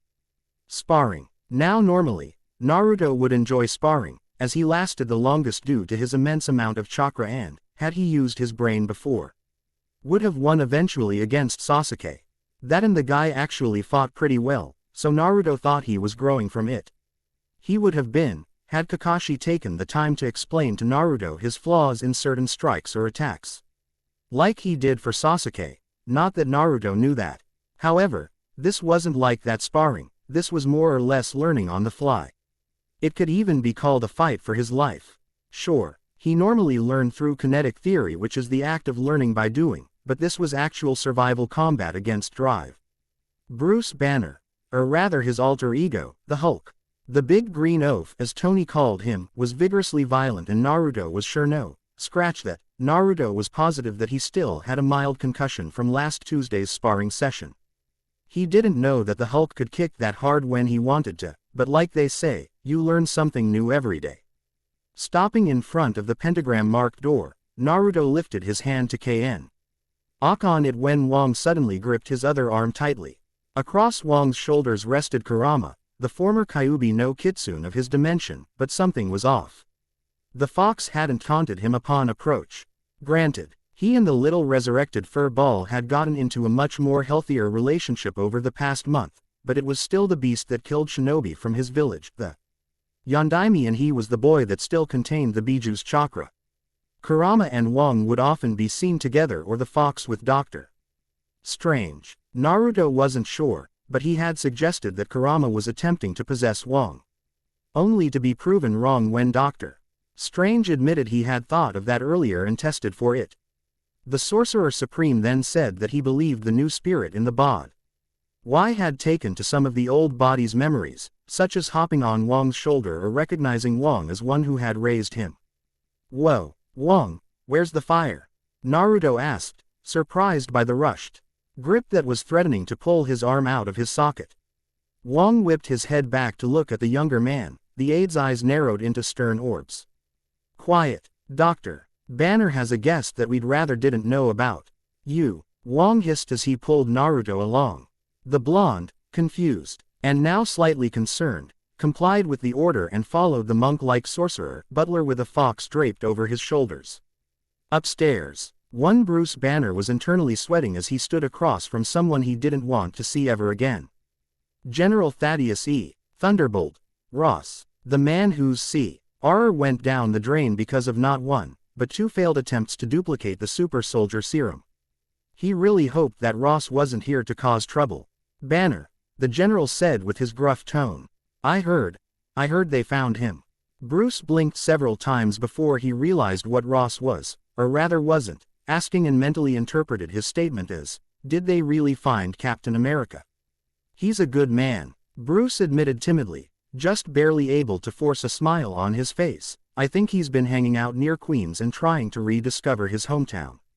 A lot has changed since he was last there, Ross hummed before he looked to his escort. The sunglasses-wearing man with a quiver on his back nodded once and the general frowned. Ross turned to leave before looking back at Banner. Your lucky shield wants the Hulk alive, but you'll screw up. You always do, Banner.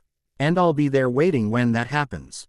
That's enough, General, the sunglasses-wearing man warned, putting a hand on Ross's shoulder. You got your word with Dr. Banner. Now beat it before I tell Fury that the abomination escaped. Again, Ross scowled at the man before leaving the sanctorum, walking out to a Humvee where two armed soldiers waited for him. Once Ross entered the vehicle, and said Humvee drove off, the remaining man shook his head. Looking at Bruce, the man gave a friendly grin and offered his hand. Great to see you, Doc. Sorry about that, orders from above and all. It's no problem, Bruce replied with a small smile as he took the offered hand and shook it once. Glad to see you're well. Agent Barton, how's Agent Romanov? I'm pleased to say Natasha and I are doing just fine, Clint. Hawkeye, Barton replied with a smirk before looking around, and I thought Tony would be here. What, the big bad billionaire off partying again? Bruce chuckled. No, he's just getting something set up for a mutual friend of ours. Can I get you anything? No, I'm good. Oh, by any chance have you heard from Captain Rogers? Clint asked, a glisten of concern in his eye. He's gone missing. Fury's got Hill on the case, but between you and I, she's not as good at finding things, let alone people, as others are. The timid smile on his face vanished as Bruce frowned. No, but I can ask Dr. Strange to assist in the search. Where was he last seen? He was investigating GA report of a possible Tesseract activity, the dark-haired archer replied with a frown. We lost him on the borders of a small country known as Latveria. Latveria, Bruce repeated before frowning and rubbing his chin. Why does that sound familiar? I don't know, but I gotta get back to the carrier. Clint sighed, an astronaut, two scientists, and the younger brother of one of the scientists. TS are having severe reactions to some sort of cosmic radiation. Bruce looked up. Say again. Clint chuckled. Actually, it's kind of funny. Some of us on the carrier are calling them the Fantastic Four, with how they've changed. No, the thing about the radiation, the scientist said. What kind of radiation were they exposed to? Cosmic radiation. Stuff similar to the Tesseract's readings. The SHIELD agent replied nonchalantly. One of them has been physically changed permanently. Shame too. Grimm didn't deserve that. He's a good guy. Grimm. As in, Ben Grimm the astronaut. Who street opt the panel of the International Space Station from breaking off. Getting a nod, Bruce felt his stomach drop before he continued. The scientists, they wouldn't be Reed Richards and Sue Storm, would they? Clint smirked and crossed his arms. Bruce, I thought hacking into SHIELD's files was Stark's pastime. Bruce forced a smile at the agent's joke, while internally he wondered just what this incident had in relation to Naruto's power. There was too much of a coincidence for the two forces not to be related, in Banner's mind. Clint gave the man another handshake before he left the sanctorum. Bruce went to the window to watch the archer speed off on a black Kawasaki Ninja before he ran down the hall to find Naruto. Said blonde power cosmic user was flipping through the original Captain America comic issue number 3. It was little known, but Stephen Strange was just as avid a fan of the super soldier as the Agent Johnson that Tony liked to talk about. Strange used his poser THE issues despite their age and their use. They snapped back to the original print once someone had finished reading them. Naruto had to give it to this Rogers guy. He was the ultimate hero. Though, he Nazi group reminded him of someone back in his home village, but he couldn't remember whom exactly. Naruto. The blonde looked up from his comic, giving a foxy grin to the Gamma expert as he slowed from his jog to stop in front of the blonde. Hey drive, Banner. Naruto greeted, closing the comic and carefully putting it back in its case, where it glowed briefly before reverting to pristine condition. The blonde snapped from his quick awe at the magic, focusing on the scientist once again. What Your big bad friend too afraid to get his ass kicked today. Bruce frowned. Naruto, do you remember what happened a month ago? A month. Naruto blinked in confusion before crossing his arms and thinking. When it hit him he snapped his fingers and beamed, oh yeah. I activated my power Cosmic F. Orm for the first time after the fox was pulled out of my gut. Yes, but did you feel anything from that? The brown-haired scientist asked urgently. His panic slightly dimmed when he was granted a response. I felt power. I don't know, drive. Banner. Naruto sighed as he rubbed his neck. I'm too accustomed to the cosmic now, I can't remember feeling anything that different. Oh, right, sorry, Naruto. Apologized the scientist as he remembered that Naruto was still learning about his powers. There was no way the blonde would know that he possibly mutated 4 people in space. Right.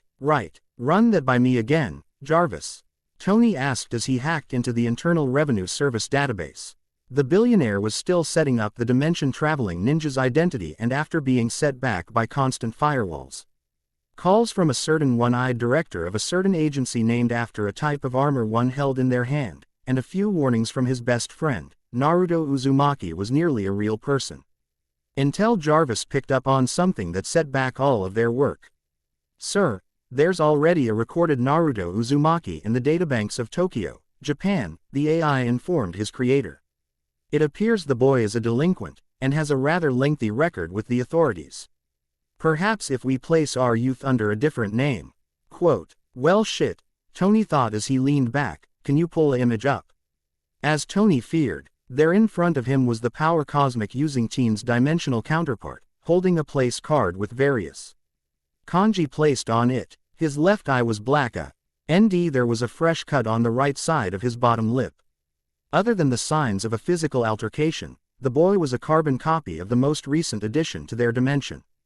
Unfortunately, this young man is a 97.85% match for Dr. Banner's guest. Jarvis informed the billionaire, any attempt to enroll him under this identification would result in a full shield investigation. Not to me. NTION the potential fallout that would occur if the two were ever to meet. Quote, great. Now what do I do? Tony muttered to himself with a frown.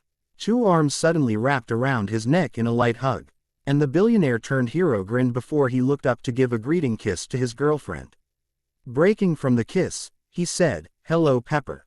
Hello to you, too. I think, the red-headed Wong.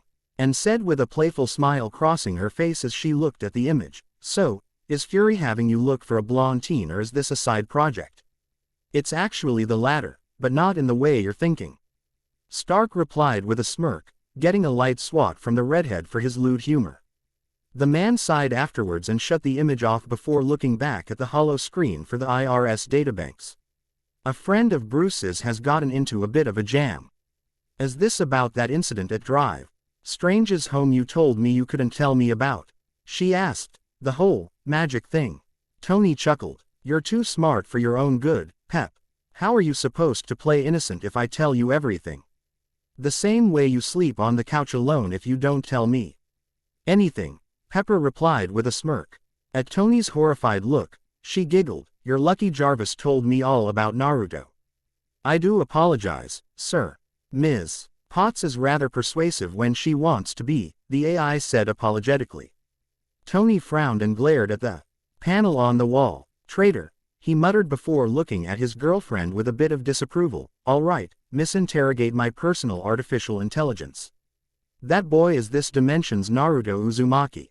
The kid down at the Sanctum Sanctorum is from a very distant dimension, and needs some identification to keep Fury and his goons from sticking him on a table. Is he really that different? Pepper asked with a frown. Tony chuckled. That's an understatement. In his home dimension he's a soldier. Trained to fight and kill. Poor kid's barely 16, too. You should see him when he activates that cosmic power of his. Cosmic. Sorry. Get this. The boy's dimension has its own tesseract. Unlike us, where we have advanced technology and we slowly evolved. His people have managed to develop abilities that would make Thor envious. Controlling elements, making solid clones, creating illusions. You name it and that kid can probably do it, the inventor said with a hint of envy. Leaning back in his seat, Tony frowned. However, he's gonna end up trapped at the Santorum if I can't get him an ID. Pepper frowned as well, looking at the forgery page that was up on the thin hollow screen, before reaching out and grabbing it. Pulling it closer, Pepper began scanning over what Tony had done so far. The blonde's name, birthday, and blood type were all set, however. The country of origin and a background was what was holding Tony up. If he simply put down United States of America, S.H.I.E.L.D. would be obligated to check it out, and for some reason, Tony didn't want that. Most likely due to the fact the boy had powers that would rival a god if what Tony said was true. A sudden light bulb went off in Pepper's head and she shoved Tony out of the way. The billionaire inventor yelped as his swiveling chair rolled to the side while his girlfriend started typing at a rapid pace. Scooting back to where Pepper stood, Tony started reading WH. As she was typing and a grin crossed his face. Kissing the red-headed woman on the cheek, not even making her blink, Tony asked with a smile, "Have I ever told you that you're brilliant?" "Several times," Pepper replied with a smirk as she continued to type. The next day, Naruto was in Strange's library, reading an original issue of Superman and chewing on a Twizzler. He had become a fan of the red, stringy candy. Specifically the strawberry flavor that was the face of the product intended to be nibbling on one whenever he could get away with it, which was surprisingly not often. Wong was rather adamant about him sticking to a healthy nutrition, reminding him of Kakashi in a way.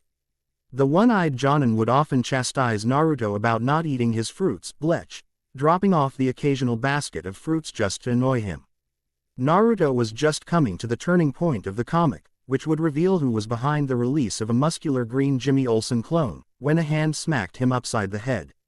The blonde, spooked, threw the comic in the air and yelped, before holding a hand against the abused area. "Damn it, Tony," Naruto swore as he spun around to glare at the grinning man. "Doc Strange will have my hide if he sees Twizzlers on the floor." While the blonde started to pick up the spilled candies, Tony chuckled, "Sorry, Naruto. Just thought I'd surprise you with some good news." "Yeah, what?" the blonde asked in a distracted manner, still picking up the Twizzlers while determining which were safe to put back in the package and which were trash. "The 5-second rule was awesome. I've finished your ID," Tony announced with a smile. Naruto instantly turned on the man with shock written on his face, the S dropped and immediately forgotten. "Really? Does that mean I can finally get out of here?" the blonde from another dimension asked eagerly. "Yup," Tony replied, mimicking the teen's enthusiasm, before he sighed, "but there's one condition." That sobered Naruto up quickly, almost timidly, and making Tony briefly feel guilty for pulling this trick, the teen asked, "What's the condition?" "Well, I have to adopt you." And like that, the ominous aura in the air vanished, leaving Tony with the rare sight of a confused and disbelieving Naruto gaping at him. The billionaire couldn't take the sight for long before he burst into laughter. Naruto broke the silence with a cautionary, "You're serious?" "Hell yeah," Tony replied as his laughter died down to chuckles. Man, kid, you should have seen your face. I should have had Jarvis take a picture." Naruto's shocked face turned into a smiling one before he launched himself at the man and hugged him. Tony, although surprised by the action, welcomed it with a hug of his own. While he may not like being handed things, hugging things were a different story altogether. He is the face of a multi-billion-dollar company, hugging people is practically part of the job. "Let's go find the Magic Man and Bruce. Then I'll take you back to Stark Tower to meet Pepper," Tony suggested when Naruto released him. He got a beaming smile from the teen that made him sure Pepper's idea was not only a good one, but also the best one. Naruto gaped as he stared up at Stark Tower while Tony escorted him via his Audi R8. The blonde had nothing aside from the jeans and white t-shirt that Wong had supplied him with a month ago. But Tony assured him that would all change once Pepper got a hold of him. The blonde wasn't sure if that was a good thing or a bad thing yet, since the playful tone Stark had turned into one of slight fear. Naruto was sure he saw a shudder, too. "Pretty intense, isn't it?" The billionaire's voice snapped Naruto from his ogling of the tower. Tony chuckled, "Yeah, she's my baby. Correct me if I'm wrong, sir. But didn't Ms. Potts insist that her name be on the foundation?" Jarvis asked from the HUD of the car. Tony grimaced as Naruto furrowed his brows in confusion. He may be adjusting well to certain things. But others still went over his head. He was only 15, what do you expect? Don't tell him that, Jarvis. Tony complained to the AI. Looking to his passenger as He artificial intelligence took over control of the car for the technologically advanced parking even beyond Tony's skills, i.e. parallel parking. The raven-haired genius laid out the ground rules. Okay, rules are simple. Number 1. Don't hand me things from people dressed in suits, I really don't like that. Number 2. Only you, Pepper, Bruce, and I can use the private elevator. I have to stirs this because some people just don't understand that. Number 3 and the most important one according to Pepper, put the seat down after you're done. However, my final and most important rule is absolutely no parties in the tower, without me present. Naruto snickered at the last rule, getting a smirk from Tony as they stepped out of the Audi. The duo walked to the elevator and entered. After a lengthy ride, the doors opened to reveal a red-headed woman with her hair pulled back into a ponytail. She was dressed in a navy blouse and black skirt, heels adorning her feet. Compared to the laid-back attire of Tony and borderline white trash clothes of Naruto, she was of a higher class. You're both late, the woman said with a shake of her head as she approached Tony. The raven-haired billionaire greeted her with a kiss on the cheek. Naruto pieced together this fact immediately with what he knew about Tony's faceless girlfriend and deduced that this woman was Pepper Potts. She gave the younger blonde teen a friendly smile, holding a hand out. You must be Naruto, I've heard a bit about you, Pepper said as the teen took her hand in a light handshake. Pepper Potts, CEO of Stark Industries and the Tin Head's girlfriend. Ah, Pepper, you wound me with your words, Tony dramatically exclaimed as he placed a hand over his chest, covering his electromagnet with his hand. The red-headed woman glanced at him with a smirk. That was the plan, Tony, she replied as the man pouted. Naruto snickered. He had noticed that Tony was a child in an adult's body sometimes. See what I put up with, kid? The billionaire asked with his thumb gesturing to Pepper, before he looked at his girlfriend. Now, what paperwork does he have to sign so that Fury and his boys aren't breathing down our necks? Well, we might have a teeny bit of a bump in that regard, Pepper replied after a moment of hesitation. Naruto's battle instinct suddenly came alive as a cold tube pressed against the back of his head and he felt multiple sets of eyes lock on his form. Acting fast, he spun around and grabbed the barrel of the gun aimed at him, pushing it down and punching his would-be assailant in the face. The soldier, a woman with her raven hair cut short and wearing a dark navy battle suit, flew backwards before she was caught by a man with a quiver strapped to his back. A sultry famal. Voice warned the blonde as another barrel pressed against his head and an arm wrapped around his neck. That was impressive, but we just need to talk to Mr. Stark. Hey, lay off the kid, Romanoff. Tony growled before facing the tall African American that stepped out of the revealed black SUV. He was 6'2", and built in a way that showed he could still defend himself if necessary. He wore a tight black shirt, black military cargos, combat boots and a dark trench coat that allowed him to easily blend into the shadows. His identifying feature was the eye patch he had covering his scarred left eye. Tony crossed his arms and frowned. You caught on faster than I anticipated. You forgot that I said I have my eye on you, coolly replied the one-eyed man before he poked the former weapons manufacturer on the chest. And trying to hide this kid was like shooting a flare into the clear night sky. Then there's a huge power flux giving off readings similar to the Tesseract in the HEA. RT of New York, and you have the audacity to believe S.H.I.E.L.D. wouldn't track it. Well, I had hoped, Tony admitted before looking at Natasha. Please take your gun off his head. Don't get all Stark on me.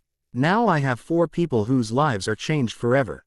And it's all because of that kid you seem so intent on hiding from me, Director Fury said, pointing at the increasingly irritated blonde, whose eyes were flickering to yellow. Yeah, I'll send Richards a funding check and some compensation for his space station going kaboom, Tony retorted before looking at the S.H.I.E.L.D. agent holding his son hostage. I won't ask again, Natasha, let him go. Stop trying to change the subject. Fury barked. I'm trying to save your lives, Tony retorted, but it was too late. Naruto had just about enough at seeing his new family and himself being held at gunpoint. He clenched his fists and released a yell before his energy release shook Agent Romanoff from his shoulders. Radiating WITH the power cosmic enough to burn through his thin shirt. Thank God his pants were layered with runes via drive. Strange, drunk off the rage much like one of his mentors, Naruto looked at the people in black, armed and aiming weapons at him. The now glowing blue teen raised his left hand and a beam of energy hit the chest of the man holding a bow. Agent Barton followed his partner, lover, and impacted with a pillar, falling to the ground with a grunt. Pepper, Tony called out in concern before rushing towards her and pulling her with him behind his car. Fury and Hill both started to take shots at the empowered teen, only for the bullets to bounce off his chest. Golden eyes narrowed and a hand was pointed at either of his assailants after their clips were emptied. Before he could attack, Ethan smacked across the back of his head. Naruto stumbled forward and he turned to glare at his attack his snapped bow with wide eyes and back at the teen before mumbling, "Talk about hard-headed." Naruto's true consciousness gave a small grin at that, while the stoic face merely narrowed his brows before throwing a punch and connecting square with the man's jaw. Once again Hawkeye made friends with a concrete pillar, this time hitting the object hard enough to bend the frame and crack the shell. Another round of bullets made Naruto swivel around and take aim once again. Tony, who was covering Pepper, called out to the two SHIELD agents, "Stop shooting at him, you're not helping the situation." "Well, have you got any bright ideas?" Fury shouted back before giving out a cry as a BURST of cosmic power struck him in the chest. Naruto took another step forward while also blocking the attack Agent Hill threw his way. The cosmic-powered teen then wrapped his hand around the agent's neck and lifted her off the ground. "Put her down," Fury barked as he got back to his feet and took aim at the teen holding his agent. Naruto slowly turned and looked at the shield. Director Bafo. He lightly tossed the agent in his grasp to the side. He stood across from Fury with his fists clenching and unclenching. Fury's jaw twitched and he briefly glanced at his slowly rising agents. His eye then flickered back to the teen he had at gunpoint. Naruto hadn't stayed put while Fury's eye glanced around, and now he was in front of the man with his hand outstretched. Power cosmic was gathering in his hand. "Jarvis now," Tony announced as he jumped out from behind the car. Two bright red wristbands were now on either of his arms and flickering with light. Naruto swiveled around at the sound of mechanical shifting, just as a bright red pod rose from the ground. Fury fought the urge to smirk. Of course Stark would have a backup plan. Naruto's head tilted as Jarvis spoke up. "I am sorry for this, Naruto." Quote, the pod burst open and out came the Iron Man Mk7 armor, cleaned, scrubbed, and ready to kick ass. Naruto was sent flying through the parking garage wall as the armor responded to the wake-up programming installed in the bands on Tony's arms. The armor stopped and hovered in midair, its back panels opening up to reveal hollow mechanics. Tony sighed and stepped into the armor. "It's like dealing with Bruce all over again," mumbled the mechanic as the suit closed up around him. Iron Man was ready to go, but was not entirely willing. He turned and pointed at Fury. "This is your fault, you know," Iron Man said before turning back to the hole he had created and burst through it with his thrusters. Nick Fury holstered his sidearm and looked at his agents. "Sir, shouldn't we pursue?" Agent Hill asked as she checked her ammo. Natasha let out a dry chuckle and Clint looked at her like she had grown two heads. "You do remember that the kid just smacked us around like he was Dr. Banner when he gets mad, right?" The archer asked as he held up his bow. "Let's not forget that this was crafted from vibranium." "Talk about a hard head," Natasha commented. Clint snorted. "That's what I said," he replied good-naturedly before looking at his superior officer. "No offense, Director, but maybe we jumped the gun on this one." "You think so?" Fury asked sarcastically before holding a hand up to his ear. "This is Fury. I want the streets cleared and a cleanup team prepped. We've got another 329. We have a code for this sort of thing?" Clint asked. Fury looked at him. "We have a code for everything," replied the commander before he went to help a slightly shaken Pepper from her hiding spot. Naruto groaned as he slowly got up from the impact. Around him, the New Yorkers were keeping their distance while also photographing the glowing blue being. Rolling his neck, Naruto looked around for the armor that had struck him. His true consciousness was curious about it. Ving only heard stories and descriptions from Dr. Banner, but the power-drugged mind wanted a crack at whatever had attacked him. As luck would have it, Iron Man came down from the sky and landed as he usually did, on his right knee with the corresponding fist clanging on the blacktop in front of it. He stood and his faceplate popped open, revealing Tony Stark. "Hey, kid, sorry about that. I did say Fury was kind of an asshole, though," Tony said to the glowing teen. "Now how's about we just simmer down, go back and cuss the life out of Fury, huh?" Naruto said nothing, but slowly fell into a NCE Tony had seen once before when the blonde was sparring against Wong. Tony sighed. "So it's going to be like that then?" His faceplate fell back down and Iron Man's eyes shone for a brief moment. "Then let's dance." Naruto pushed off the ground, cracking it as he did so, with his fist pulled back. Iron Man was struck across the face and sent flying back, stabilizing himself with his gauntlet's repulsors in the middle of a street. A car swerved to avoid hitting him and crashed into a parked taxi. Iron Man leaned forward and shot towards the glowing teenager.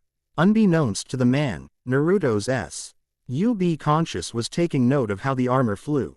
Iron Man drove his shoulder into the glowing teenager's gut, sending the teen flying away. The armored Avenger hovered in the air after delivering the blow. He wasn't expecting Naruto to come flying back at him in a similar manner. The user of power cosmic now hovered above the air with his palms facing the ground in a manner similar to Iron Man. What Naruto's subconsciousness had discovered was that thanks to his exercises with the Kage Bunshin no Jutsu, shadow clone technique, the blonde could actively analyze and break down something in mere seconds, if he so chose to. It was little things, such as Iron Man's flight or Hulk's brute strength. "Okay. Didn't see that coming," Iron Man groaned. "Jarvis, what hit me?" "I believe it was Naruto, sir," the AI replied. The MK7 followed Tony's movements as he got back to his feet, thus putting Iron Man back in the game. He looked up to see Naruto hovering much like he did in Tist. "Little copycat," the armored hero said before blasting the teen away with a low-powered repulsor shot to the chest. Naruto flew back through a car, giving Tony enough time to recover from Naruto's retaliation shove. "Sir, it may take more than a simple shot to put Naruto down," Jarvis began. "Perhaps we should use the Uni-Beam." Quote, "Let's shelf that idea for now," Tony said to his built-in computer. Iron Man locked onto Naruto's unique signature. He noticed the power cosmic using teen was hardly dazed and he made a plan. "Jarvis, give me a 30% boost in the thrusters and prep the elbow." "Rocket. I also took the liberty of making a trajectory plan," the AI replied as the HUD made several orbs behind Naruto, followed by a holographic red line. "Good. Sorry about this, kid," Iron Man said before he shot from his place on the ground and his left fist cocked back. The cap on the armor's elbow unlatched and a small thruster exposed itself, igniting almost instantly. As the armored Avenger came within striking distance, an anomaly was detected. The power-driven Naruto wasn't about to let himself get hit and an old attack reemerged in a strange way. The Rasengan as it was called formed around his right fist. The two threw their punches, both successfully striking their opponent in the jaw. Tony's faceplate exploded and Naruto was sent flying from the added momentum, in the predicted flight plan Tony's HUD had displayed moments before. Tony's eyes snapped open and he then closed them as his head throbbed, releasing a groan as he did so. "Sleeping Beauty awakes," Fury's baritone voice said. Tony gave the man another groan in response as he sat up. Taking a brief look around, Tony realized he was in his tower and not on Fury's flying battleship, something that really eved and concerned him all at the same time. He was sitting on his couch and on the coffee table was a small pill and a tin cup of coffee. "Ugh, the kid sure packs a punch," Tony grumbled as he rubbed his jaw. While he mentally added, "Now I know how he can go toe-to-toe with him, it's some sort of technique he learned back home," Fury said as the inventor swallowed the Advil. The director of S.H.I.E.L.D. dropped a dossier file on the coffee table in front of the billionaire. "There's all the paperwork he needs. Word of advice, just tell us next time." "Hopefully there won't be a next time," mumbled Tony with a frown as he set his coffee down and flipped through the files. Upon laying his eyes on the adoption papers, Tony gave an amused glance to the super spy, Nicholas Howard Stark. Hello, Oaks too, European. To have a name like Uzumaki Naruto, Fury replied and then glanced at Tony, and Nicholas is a good name. Right, Tony said with a barely noticeable smirk before he turned serious, why are you helping me? I need a reason, Fury asked in a challenging tone. No one does anything out of the good of their heart anymore, Tony said before he held a finger up. Well, no one except the Avengers. But we're all doing our own thing right now. All right, relented the director of S.H.I.E.L.D. as he put his hands on his hips. In the past 2 years I have had to deal with a RMS dealer turned captive turned superhero, a man whose rage makes him unstoppable, a solider whose war is long over, and a god that accidentally leveled a town. Then, I had to bring all these people under one roof while the god's twisted half-brother led an alien army to invade my planet. Pausing to give the other man a tired look, Fury then said, I've had my fair share of this, and I'm willing to let this one incident. And only this one incident, slide. After I leave, if he does anything to threaten the world, I'm going to do exactly what you were trying to stop me from doing. Right now, this is me helping you. Remember what happened last time I helped you? Tony absent-mindedly scratched at his neck. Yeah, okay, but what about the kid? Does he know what happened? That's not my problem, Fury said as he stood up and went to the door. That's up to his father to find out. Have a nice day, Mr. Stark. Naruto blinked awake as he slowly came to. The last thing he remembered clearly as the barrel of a gun pressed against his head and some person threatening. Tony, Naruto cried out as he sat up. A hand pressed against his shoulder and slowly pushed him back down. Easy, easy, hey, there, Pepper said, smiling softly to the groaning teen as he put a hand on his head. The red-headed woman looked up and spoke, Jarvis, how's he doing? All that remains are his minor scratches from bouncing off the side of Central Station. Once again, I'm sorry for that, Naruto, Jarvis apologized. Naruto rubbed his head as the memories slowly came back to him. Damn it, I lost control again, swore the blonde with a scowl on his face. His fist clenched at his side before he took a deep breath, held it for 10 seconds, and then exhaled.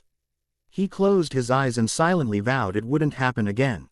A sharp pinch made him wince and he opened his eyes to see Pepper holding a syringe filled with blood. Ow, what was that for? Naruto asked as he held his arm where the woman stuck him with the needle. Pepper put the blood in a vial before placing the vial in a machine. Double-checking your blood type in case you ever need blood transfusion, Pepper said as a holographic screen appeared in front of her. She furrowed her brows and asked, Jarvis, is there something wrong with the vial? Not at all, Ms. Potts, answered the AI as a screen came up next to Naruto, making said boy jump. The anomaly with his blood may come from his powers. I am getting readings identical to that of the shield object known as the Tesseract. Quote, that's because my body produces the same energy. Naruto explained tiredly while rubbing his head. My head hurts. You did go through several concrete walls and a bus, kid, Tony said as he stepped out of the elevator with the file under his arm. He walked over to Pepper and gave her a chaste kiss before handing her the file. Fury was nice enough to help us out. The tall dark-skinned guy with an eye patch? Naruto asked. Tony walked to the teen's side and grabbed his arm, pulling it out and examining it. Naruto grunted in surprise as Tony kept manhandling him, searching his body for something. Tony, what are you doing? Pepper asked in Naruto's stead. Checking for any other puncture wounds. Open up and say ah, Tony instructed. Jarvis, do a scan for any leftover fibers on the kid's tongue. Tony, Pepper scolded. The billionaire looked at his girlfriend with confusion on his face, while his recently adopted son was scanned by his artificial butler. What? Tony replied innocently, like he wasn't doing anything wrong. Why are you searching Naruto for fibers? The woman asked. According to that file his name is Nick Stark now, replied Tony, making both other human occupants in the room blink in confusion, before looking up. Jarvis. Small cotton fibers were found on either side of Naruto's mouth, Jarvis replied. If it's any consolation, Agent Romanoff did inform me that she would be taking a saliva sample. Quote, not much you can do to stop her, Tony admitted before looking at Naruto. So, how's your first day as a Stark so far? Naruto was speechless, making Tony grin. Yeah, it's pretty much like that every day. You can't make me, cried out Naruto as he held tight onto the concrete wall while Dummy tugged on his leg. Tony was laughing in his chair at the sight while Pepper just stared at the scene in disbelief. The red-headed woman rubbed her forehead in a pointless effort to stave off the headache that was quickly coming her way. Naruto, you have to go to school and get an education, Pepper tiredly argued. She then gave a pointed look to her boyfriend. Stop laughing and give me a hand with this. He's your son. That's what makes it so funny, though, chuckled out the Avenger with a smile on his face. He then grabbed his glass of scotch, taking a sip before grinning at the woman. Besides, he's a kid from another dimension with a background equivalent to that of a man once frozen in time. What else is he going to do?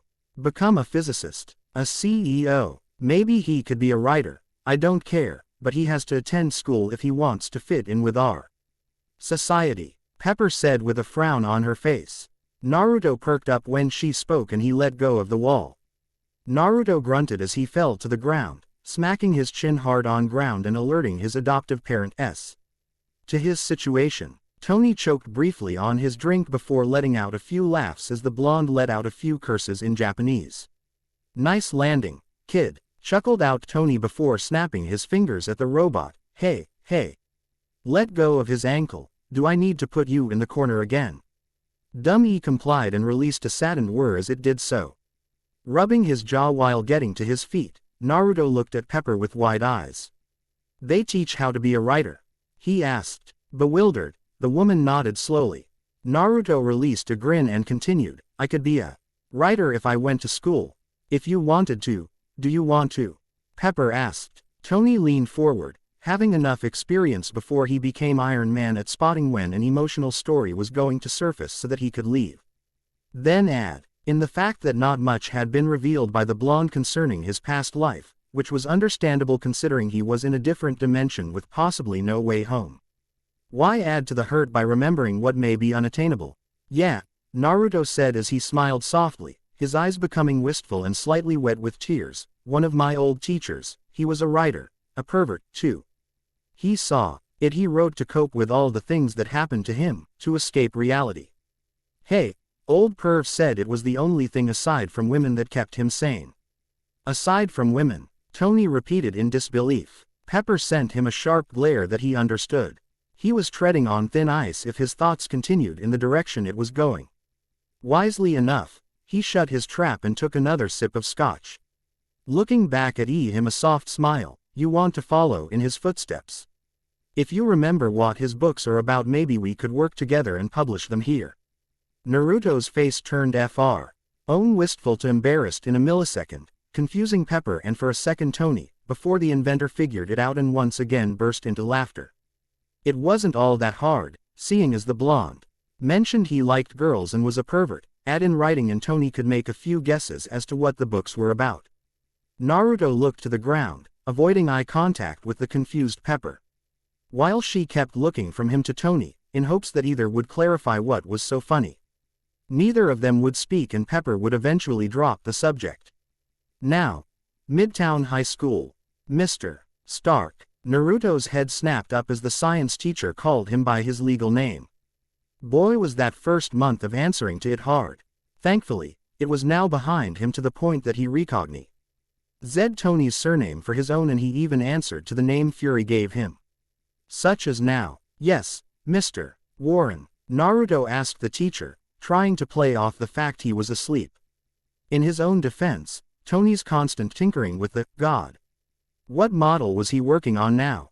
The Mark 15, 20. Whatever model he was working on, he did it late at night, and unfortunately for Naruto, it was keeping him up. The 30-something-year-old man with green eyes and dark hair gave the blonde a tired gaze before sighing out, Please stay awake, Mr. Stark. I'd hate to have to repeat my lecture to you in detention, again. Hey, sorry Mr. Warren. Naruto apologized with a tired grin. As long as it doesn't happen again, insisted the science teacher before he continued with his lecture in chemical compounds and how not to blow oneself up. Naruto groaned and audibly dropped his head back onto the desk. Pepper never mentioned other classes when she told him how school would help him accomplish his goal. "Hey Nick," a lanky teen with short brown hair said as Naruto stood behind him in the lunch line. "Sup Peter?" Naruto asked with a grin. Peter Parker was one of the first to welcome Naruto to Midtown High and since then has been deemed Naruto's best friend, much to the confusion of the rest of the school. Puny Pete and the Stark were not expected to be friends, and yet they were. A few weeks ago, just as society started to recover from the devastating attack on New York, a robber fleeing the scene of his recent crime killed Peter's uncle. Peter became a recluse and more emo-like, much to Naruto's dismay. Seriously, why were all his best friends filled with angst? But Naruto stood at his side, respecting the grief the teen was feeling by not trying to soothe it over. It was during this time Naruto wished he had more control over his powers. Maybe he could find the one that did this to his friend. "Not much. Got invited to the Stacy house for dinner," Peter said as the lunch lad. Y plopped a bunch of mashed potatoes on his tray. Blanching, Peter then mumbled, "I think these are still raw." "It won't kill ya," Naruto whispered with a smirk, "but if it does, can I ask Gwen out on a date?" "Ha, ha, you're a real comedian, Nick," Peter mumbled with a scowl before turning around and walking towards a table. "You got any advice for me?" "On what, lunch or dinner?" Naruto asked as he followed the teen with smile still on his face. Peter gave his friend a look before sitting at an empty table. Naruto sat on the opposite side of him and picked up the 4-inch ham sub, taking a bite before waving the food at his friend. "Yano, you worry too much, Pete," Naruto said around his food. He swallowed the bite and continued, "Gwen obviously sees something she likes in you, God only knows what it is. But she likes you. Just be the nerdy, well-mannered teen you are and I'm sure her family will like you too. Except for Captain Stacy, but he's a cop so it's to be expected." "What's he like?" Peter asked curiously as he took a bite from his own sandwich. Naruto hummed before smirking as he caught Gwen's eyes lingering on Peter from a table away. "Well, he's a cop. Just the cop, head honcho and all that. He was one of the first on scene during the Chidori invasion, you know. Ask him about that. If you're giving me bad advice, I'm going to hurt you, somehow," Peter added. Naruto laughed boisterously. Even here he had been known not to be messed with. He had to display some of his self-defense abilities against two would-be bullies.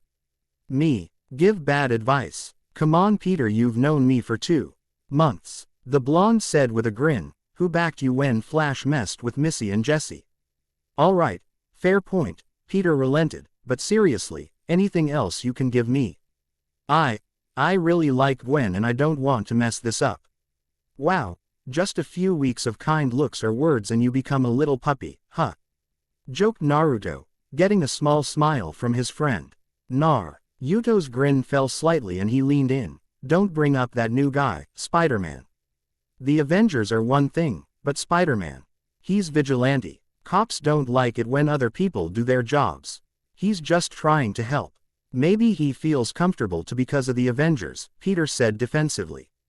Naruto narrowed his eyes slightly and his tone turned serious.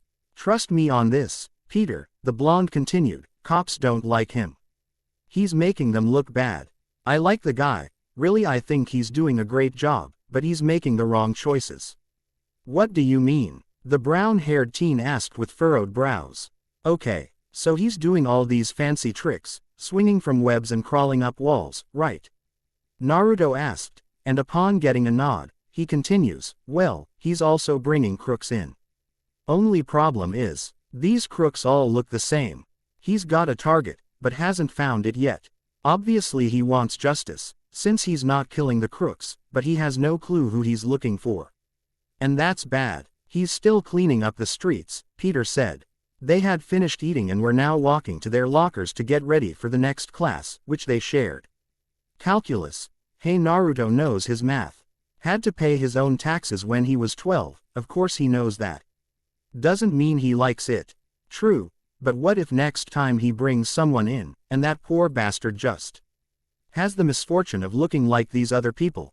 Naruto asked. That's going to get the cops in trouble with the city. And that is going to be the straw that breaks the camel's back. Witch hunts, government agencies getting involved, All the big things conspiracy theorists love.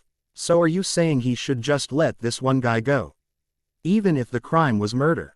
Peter asked, his fist clenching. If Spider-Man is so intent on catching the guy, he'll lock up anyone that resembles him. Maybe Spider-Man needs to rethink his life, Naruto idly commented. He frowned immediately after saying that, which would be a shame. New York needs a hero, especially with the Avengers all doing their own thing. Don't we have your dad? Peter asked. Naruto shook his head. Tony's not meant to stop street crime, the blonde answered. He could level a small town if he tried to. No, the Avengers are meant to stop the big guns. What we need is someone who can take care of the streets. And Spider-Man is that someone. Not if he keeps hunting for this one guy that rubbed him the wrong way. Not if who keeps hunting for what guy? Gwen Stacy, the beautiful blonde girl asked as the two boys sat down at their desks. Peter seated next to her and Naruto behind his friend. Nothing, Gwen, just some guy talk, Naruto said before reaching forward and nudging his friend. Pete here was just worried about what to wear for his dinner date. Ah, shut up, Peter groaned.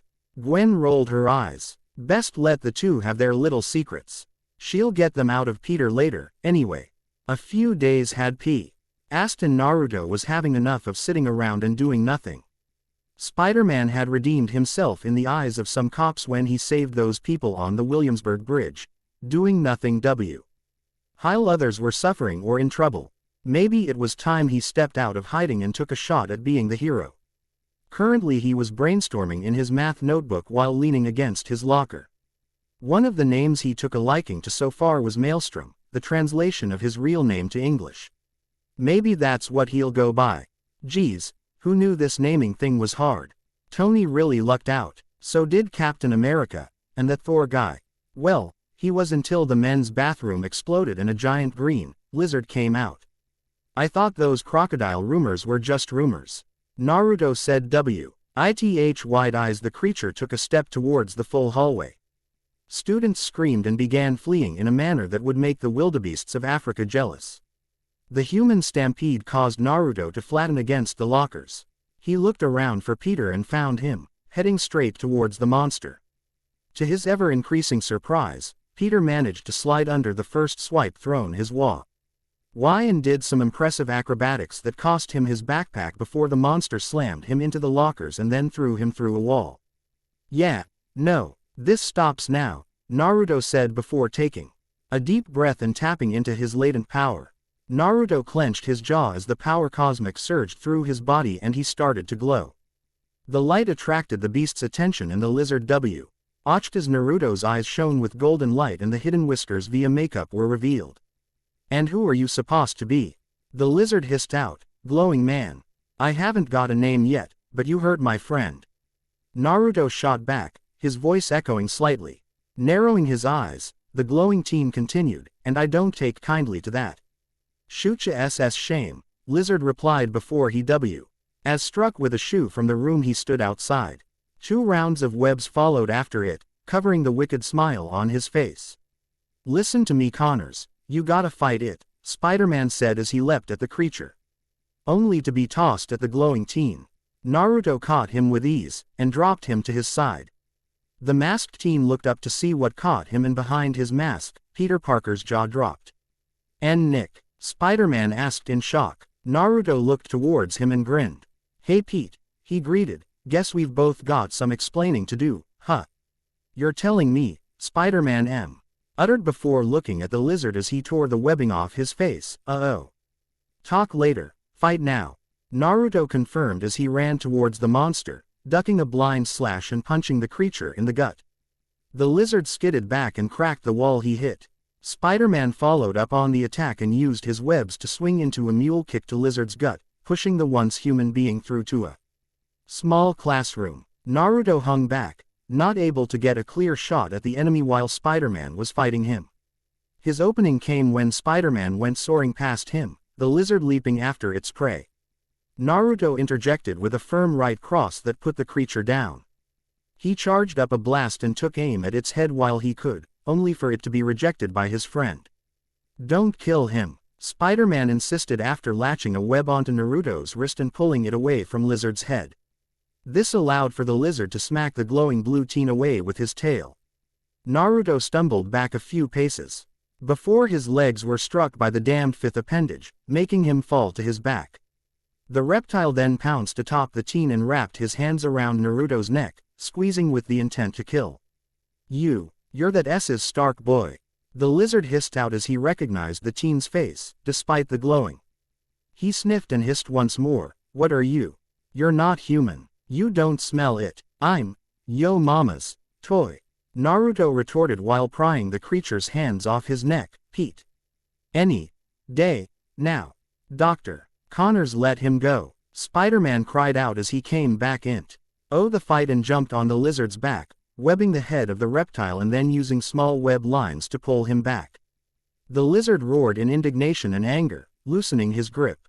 Naruto PPED his feet into the reptile's stomach before pushing, sending both the lizard and Spider-Man flying. The lizard managed to land on his feet, whereas Spider-Man rolled further down the hallway. Naruto rolled onto his hands and feet, reaching for his throat as he took in air.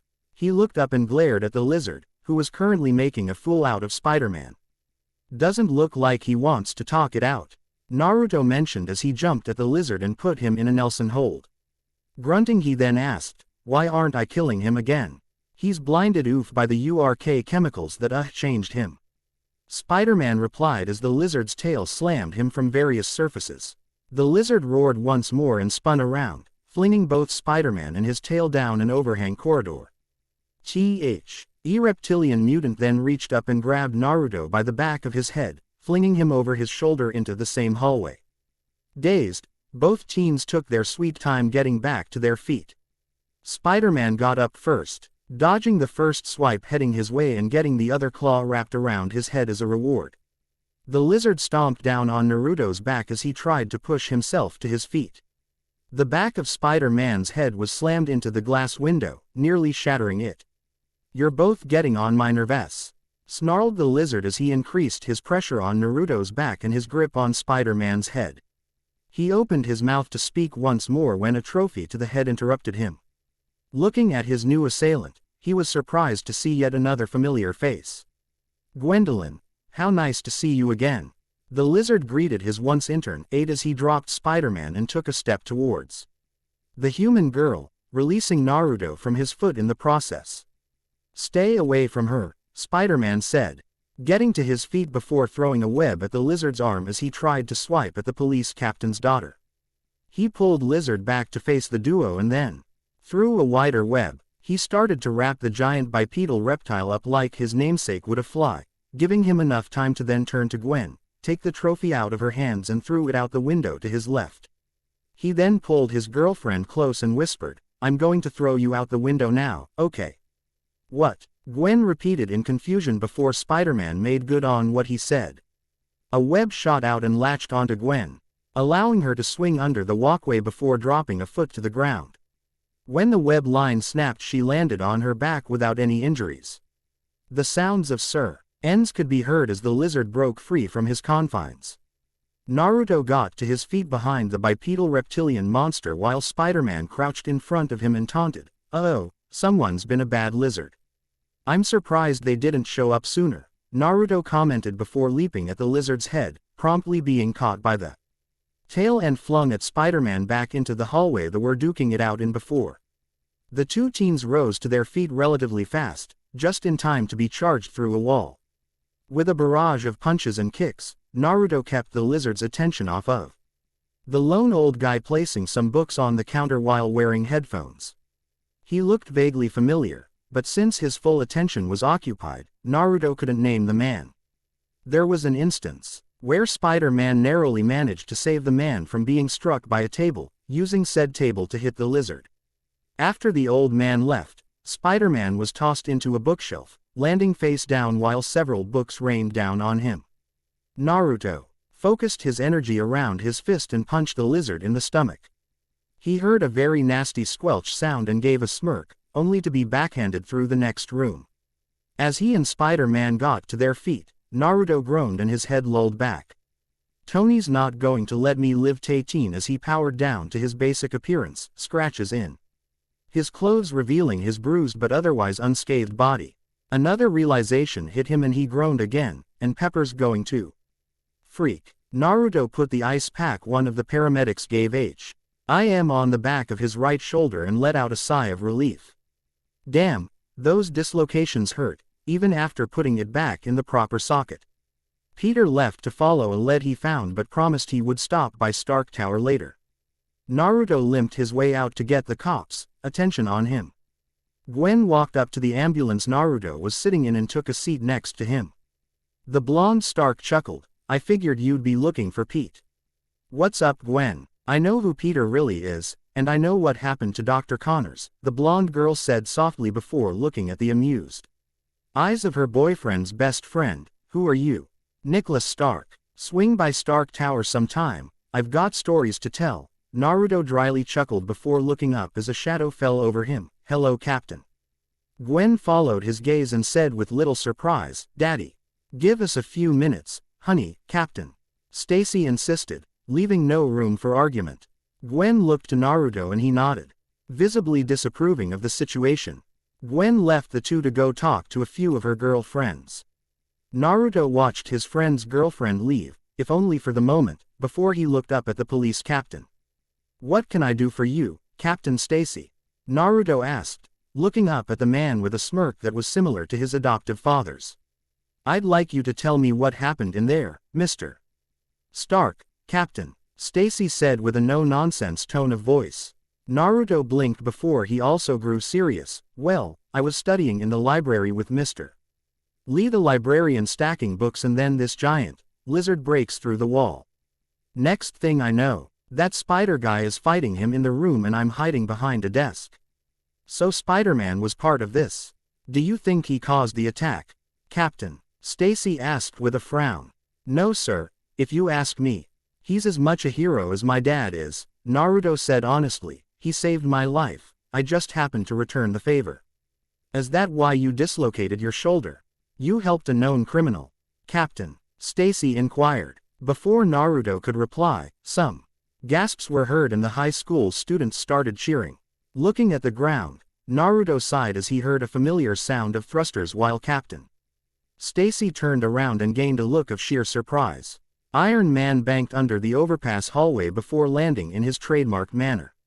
He stood up and waved to the cheering teens as well as the members of the media itching for a good story. Iron Man then walked over to the two by the ambulance, looking in the eyes of his adopted son before his faceplate snapped up. "I hope you're happy, kid," Tony said in mock disapproval. "Pepper is having a heart attack and I was in the middle of a very delicious lunch. Mr. Stark, I don't think you realize how serious this situation is, Captain," Stacy said. Tony turned to face him. "Is anyone dead?" "No." "Are there any aliens threatening to invade the Earth?" "No. As far as I'm concerned the situation is over," Tony answered with a smile. "Any injuries and damage will be covered by Stark Industries." Naruto chuckled while Captain Stacy opened and closed his mouth before sighing. The policeman gave the two a nod or walking away to check on his daughter. Tony watched him go before looking back at the blonde smirking up at him. Tony crossed his arms and asked, "So, what's going on?" "Some scientist mutated himself into a giant lizard. Peter is coming over later to give us the full details. Before you ask, it's because he seems to have some very interesting skills he's been putting to use lately," explained Naruto quietly. Tony nodded before he looked around and spotted a brunette constantly glancing in the blonde teen's direction. "Way to go, kid. She's a cutie," approved the armored hero. He furrowed his brow and rubbed his chin.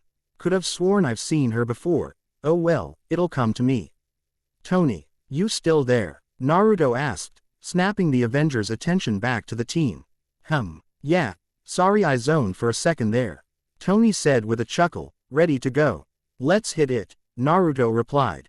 The blonde dropped the ice pack he had on his shoulder and hopped down from his seat on the ambulance. Tony's faceplate fell back down with a clang and he stood next to his adopted son. A red metal hand gripped onto Naruto's shoulder, getting a wince from the teen in question. "Watch the shoulder. Tony, sorry, might want to clench up, kid," Iron Man warned before he shot up into the sky. Cheering teens and impressed cops followed their departure with low whistles and murmurs. The girl Tony spot, Ed earlier slipped away from the crowd and dashed through the alleyways towards Central Park. Boy, was Tippy-Toe not going to believe this. Pepper, Pepper, Pepper, I'm fine, would you please stop manhandling me? Naruto insisted. The second he and Tony stepped into the tower, after stopping at a small shawarma place to get some food, Jarvis initiated several scans and picked up on some of the still healing bruises. Pepper had pulled him into a hug and began checking him for injuries. Tony smirked as he walked in, wearing some casual dress clothes that were hidden by his armor, and asked, "Wow, Pepper. Maternal instincts kicking in or what?" "Shut up, Tony," Pepper shot back before hugging Naruto tightly. "Oh God, Naruto, thank goodness you're safe." "That was nothing," insisted the blonde as he hugged the woman back. "You should have seen the time I was fought Haku." "Who?" Pepper repeated with a frown. "Okay, kid, we've really got to talk about your life before you came here," the inventor sighed out, making Naruto look at him in confusion. Tony shook his head. "Never mind. When's your friend coming over and how does he know about the monster that attacked the school?" "Peter was there. Is he all right?" Pepper asked after releasing Naruto from her hug. The blonde took a few steps towards his room and ripped his shirt off. The fabric on the inside of the shirt smoked and Naruto swore, tossing the ruined shirt aside. "He's more than all right, I think," Naruto answered before stretching with a groan. "Ah, Tony, I need some sort of costume. Spangly, or would you like some armor?" Tony asked with a smile on his face. "I could try to ring Thor up and get you some Shakespearean clothes." Naruto rolled his eyes. "I just need something that won't give away who I am. This lizard guy and Spider-Man knew who I was even while powered up." "Spider-Man," Tony and Pepper repeated in confusion. "Sir, I'm picking up an intruder on the 81st floor, Jarvis interrupted. Tony arched a brow and looked at Naruto. The blonde was staring at the masked person trying to peer into the room through the tinted glass.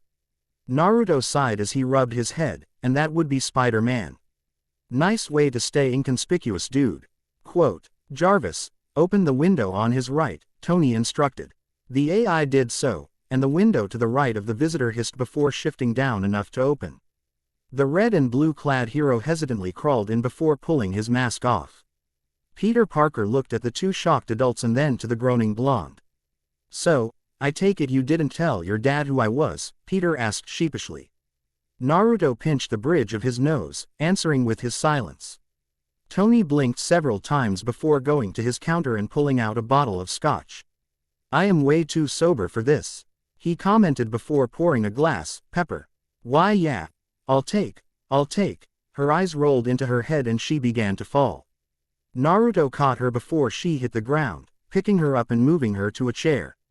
Tony chuckled. "Well, that's going to be fun explaining," he said to no one in particular. "Boys, can I get you a drink?"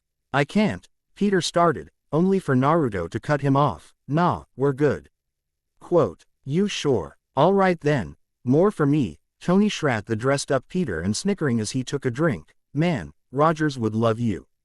"Rogers," Peter repeated in confusion. Naruto chuckled. "He means that Captain America guy," the blonde answered before going to get another shirt. "Don't start explaining anything till I get back. It's freezing in here. I offered to enroll you in LA. Tony called after him before walking over to the couch and taking a seat. He gestured to the other chair in the room. "Take a load off." "What's your name again?" Peter Parker." Wow, you're really Tony Stark," Peter said with wide eyes. Tony nodded. "Last time I checked," the Avenger replied with a grin before taking another drink. "Sorry, it's just never Sue. NK in until now that you're really Nick's dad. I mean, adopted, but still," Peter replied nervously. Tony replied, putting his glass down and leaning forward. "Tell me. What made you want to pull the tights on?" Seeing Naruto walk back into the room with a plain white shirt on, Peter started to explain himself. Well, I was looking for clues on what happened to my mom and dad. I live with my aunt and my aunt. Two aunts, that had to be an awkward childhood," Tony interjected with a grin. Naruto cleared his throat, getting the older man's attention. "Peter's uncle was killed in a robbery a few weeks ago," he said.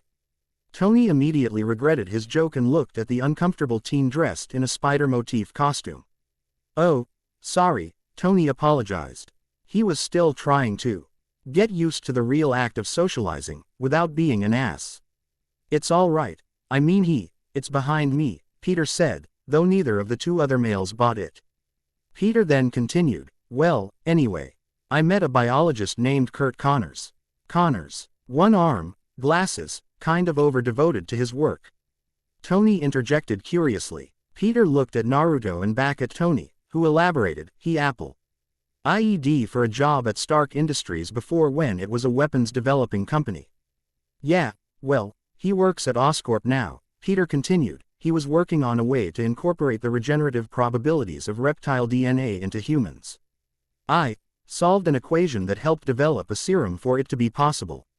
I know you want to get involved now, but it's my fault Connors turned into this thing, so I have to stop him. You want to clean up your own mess. I get it, Tony interrupted once more before throwing a thumb at Naruto. He ain't gonna let you go after this guy alone, but I'm staying out of it. Nick, no, I can't let you get. Peter started, standing to persuade his friend to stay out of it. Save it, Pete. You couldn't stop me if you tried, Naruto said with a grin before triggering his powers. The cotton shirt he was wearing burnt away instantly and Naruto groaned, goddamn it. Again, I keep telling you to stop practicing in cotton, Tony scolded. The only reason that other shirt lasted so long was because of the fancy doodles you put on it. Runes, Tony. I need to ask Dr. Strange for stronger ones. Naruto trailed off, taking note of the growing confusion on Peter's face. Right, this is going to be a long story, shouldn't you call your aunt? Right, crap, I dropped my phone in the sewers. Yeah, Mr. Stark. Tony, please, Mr. Stark was the old man, interrupted the billionaire with a smirk. Okay, Tony, can I use your phone? Peter asked. Tony nodded before holding a finger up. After you tell me how you got the idea of being called Spider-Man in your head, Tony said. Naruto looked to his friend with a curious gaze and Peter scratched the side of his head. Would you believe me if I said I got my powers from a spider? Asked the teen. The other two conscious people in the room gave him deadpan stares and he sighed, didn't think so.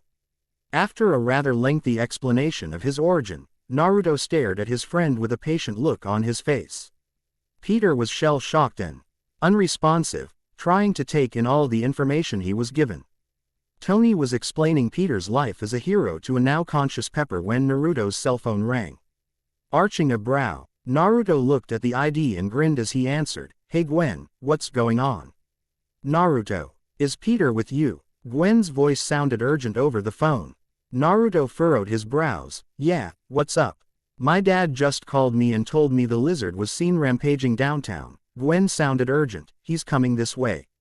Quote, this way? Where are you? Naruto asked in confusion. Peter's eyes widened and he snatched the phone from Naruto, electing a, hey. Gwen, did you get the antidote? Peter asked. Naruto snatched the phone back and put it on speaker. Peter, oh thank God. Yeah, I've got 6 minutes before it's done, the girl answered. Peter and Naruto exchanged a look before the web-slinging hero ran to the balcony and pulled his mask on. He leapt to the sky and threw a web line, swinging off towards Oscorp. Internally he berated himself for getting distracted by his own curiosity. Peter, Gwen called for her boyfriend. Naruto took the phone off speaker and put it to his ear. He's on his way, just get out of there. Jarvis turned the news on. Tony announced, catching sight of an explosion through the window. Which station, sir? The AI inquired. All of them, Tony repeated. The news came on and the two Stark men and Pepper Potts viewed the carnage being caused by the lizard. Naruto turned to the balcony and started running out to it, his power flickering on. Naruto, Pepper cried out in concern. Tony grabbed her shoulder, keeping her from running after the teen as he shot from the landing pad. Tony was impressed that Naruto had a nag to get flying down just from watching him, but what he didn't know was that Naruto was using his time being unable to sleep for practice. Should I prepare the Mark 8, sir? Jarvis asked. Tony looked back at the television. No, the kid's got this one. Tony answered as the news helicopter got a visual of Spider-Man swinging on his webs towards the Oscorp building. Another news channel got visual of Naruto taking off from Stark Tower and flew after him, the headline reading, "A new Iron Man." "Tony, you can't seriously be thinking about letting him go fight that thing?" Pepper asked with worry in her voice. Tony was one thing, he was a grown man, but Naruto. He was a kid that had a chance at normalcy. If there's one thing that made Pepper nauseous was the child soldier reports Oni would bring up during the war in the Middle East. He might not have enough control over all of his power, but he can limit himself, Tony responded softly before a smile tugged at his lips. Glancing at his girlfriend, he continued. "This is something he needs to do, Pepper. Trust me on this." Pepper just bit her lip in worry and went to her purse, grabbing the phone from within and making a quick call. "Hello, Nat." "Yeah, it's Pepper. Listen, I need to talk to someone sane or I'm going to lose it." Naruto saw and heard Peter get shot in the leg. He saw the cops surrounding his friend as he flew. But before he could dive down to stop anything from happening, a bullet grazed his back. Naruto stopped midair and glared at the sniper that hit him. He raised a hand, knowing the scope on the gun could see him, and caught the next shot heading towards him. Dropping the caliber from his hand, the glowing teen then shook his index finger at the sniper. "That wasn't nice," he called out before shooting down to grab Peter as he reclaimed his mask. "Captain." Stacy stared in surprise before noticing one of his men taking a shot. To his and the shooter's surprise, the shot hardly made Naruto flinch as it bounced off him. "You mind? I can handle myself," Spider-Man said as he struggled in Naruto's grip. "Since when can you fly, anyway?" "Recently. It's the landing I need to work on," Naruto J.'d before looking at some cranes shifting. "Guess the people want their hero to do this on his own. Here's your stop, meet you at the top." "What? Naruto oh. Spider-Man cried out as Naruto dropped him a couple of feet off few blocks from the first crane. Naruto grinned and looked at the Oscorp Tower, aiming for where a spotlight was following something up the base. "I'm going to buy you some time, Pete," Naruto said to no one in particular as he shot ahead. Narrowing his eyes as his speed picked up, Naruto put his arms ahead of him just as the lizard looked behind him. The lizard roared in indignation as Naruto carried him for a ride through several walls before they separated in a large lab on one of the lower floors. Naruto groaned and got to his feet, relatively at the same time as his current foe. "Man, I've seen some ugly people, but you sure take the cake," Naruto commented, getting a roar for his insult. "Your breath doesn't help with the image. Why do you insist on interfering? I'm going to save everyone." The lizard snarled as he rushed at Naruto. Naruto ducked under a swipe and threw a jab into the reptilian mutated man's side, getting backhanded for his efforts. He followed through with the momentum and dropped to the ball of his foot, snapping the other foot out and sliding it behind the lizard's own arched feet. The lizard fell to his back with a growl, but quickly flipped to his stomach and wrapped his tail around Naruto's leg. Naruto was whipped into a glass tank filled with a strange liquid. He pushed himself back to his feet and ran at the now fleeing lizard, leaping onto the changed man and driving the reptilian face into the ground. He lifted the former biologist's head back up and drove it into the ground once more, repeating the action several times before the lizard recovered from the initial blow and tossed him aside. "Very well then, I'll just have to finish you first," snarled the lizard as he got to his feet and grabbed the power cosmic user by his ankle. Naruto was whipped up into the flimsy ceiling before being slammed down face first into the floor. He groaned before the lizard then threw him towards the hole they had made together. Naruto flipped himself in the air before flying back at the lizard. He wasn't prepared to be hit by a computer desk like one would a ball with a bat. Naruto soared back towards his origin point, and was slowed only by the pillar that dented on his impact. The reptilian terrorist stalked over to him and slammed the ball of his foot into the teen's already damaged back, earning a sadistically satisfying crack. "Now stay down and accept the future," snarled the lizard before he ran towards the exit and resumed his climb. Naruto groaned and turned his head to the side, his eyes shut and his power fading from activity. "Goddamn," murmured the blonde with a groan as he rolled onto his back. "Did anyone get the number on that truck? I am Iron Man. Ozzy Osbourne said from Naruto's hip. Naruto reached into his pocket and pulled his phone out, mildly surprised it survived the attack before he answered the call. Hey Tony, how's it going? Naruto asked as he slowly sat up, reaching behind him and holding his back. That was going to bruise later. Kid, that lizard thing just burst into an R&D floor where Jarvis says your friend Gwen made the call from, Tony said. Naruto sighed and got to his feet, popping his dislocated spine back into position with a long groan. Oh man, we gotta up my training after this, the blonde mumbled into the phone, getting a laugh from his legal guardian. Thanks Tony for the help and staying out of it. Hey, just say the word and I'm on my way. Till then, kick his ass for me, Tony said back before the phone hung up. Naruto let out an amused snort before tossing the phone lightly in the air and catching it. He pocketed the device before his power flickered on. Backing up. To get a good start, Naruto ran towards the hole before jumping out of it and shooting up the side of the building. He stopped at the next hole and dropped inside, looking around for the girl his friend loved. He was caught off guard by the roaring strike of the lizard and sent flying into another room, landing next to a terrified Gwen. Grunting, Naruto then said, Hey Gwen. What's that? The key to my success. The lizard snarled as he grabbed Naruto with his tail, diverting Gwen's attention. She used a bottle and a lighter to spray some fire in the direction, only managing to get Naruto's arm, though it didn't do much damage. The lizard's tail flung Naruto into the other side of the room and he snatched the machine Gwen was protecting. Naruto growled in annoyance as he got back to his feet once again. That's it, next time he does that I'm keeping that damn tail, the glowing hero announced as he pushed the rubble he made for himself off. Gwen rushed over and started pulling some of the rubble away and helped him up. She gasped as he stood up, looking at his face. Nick, is that really you? She asked quietly. Naruto nodded. Yeah, it's me, he replied before wrapping an arm around her. Come on, let's get you out of here. No, not yet, the antidote isn't done yet, Gwen said as she broke out of his grip and went back to the processing chamber as it announced its completion.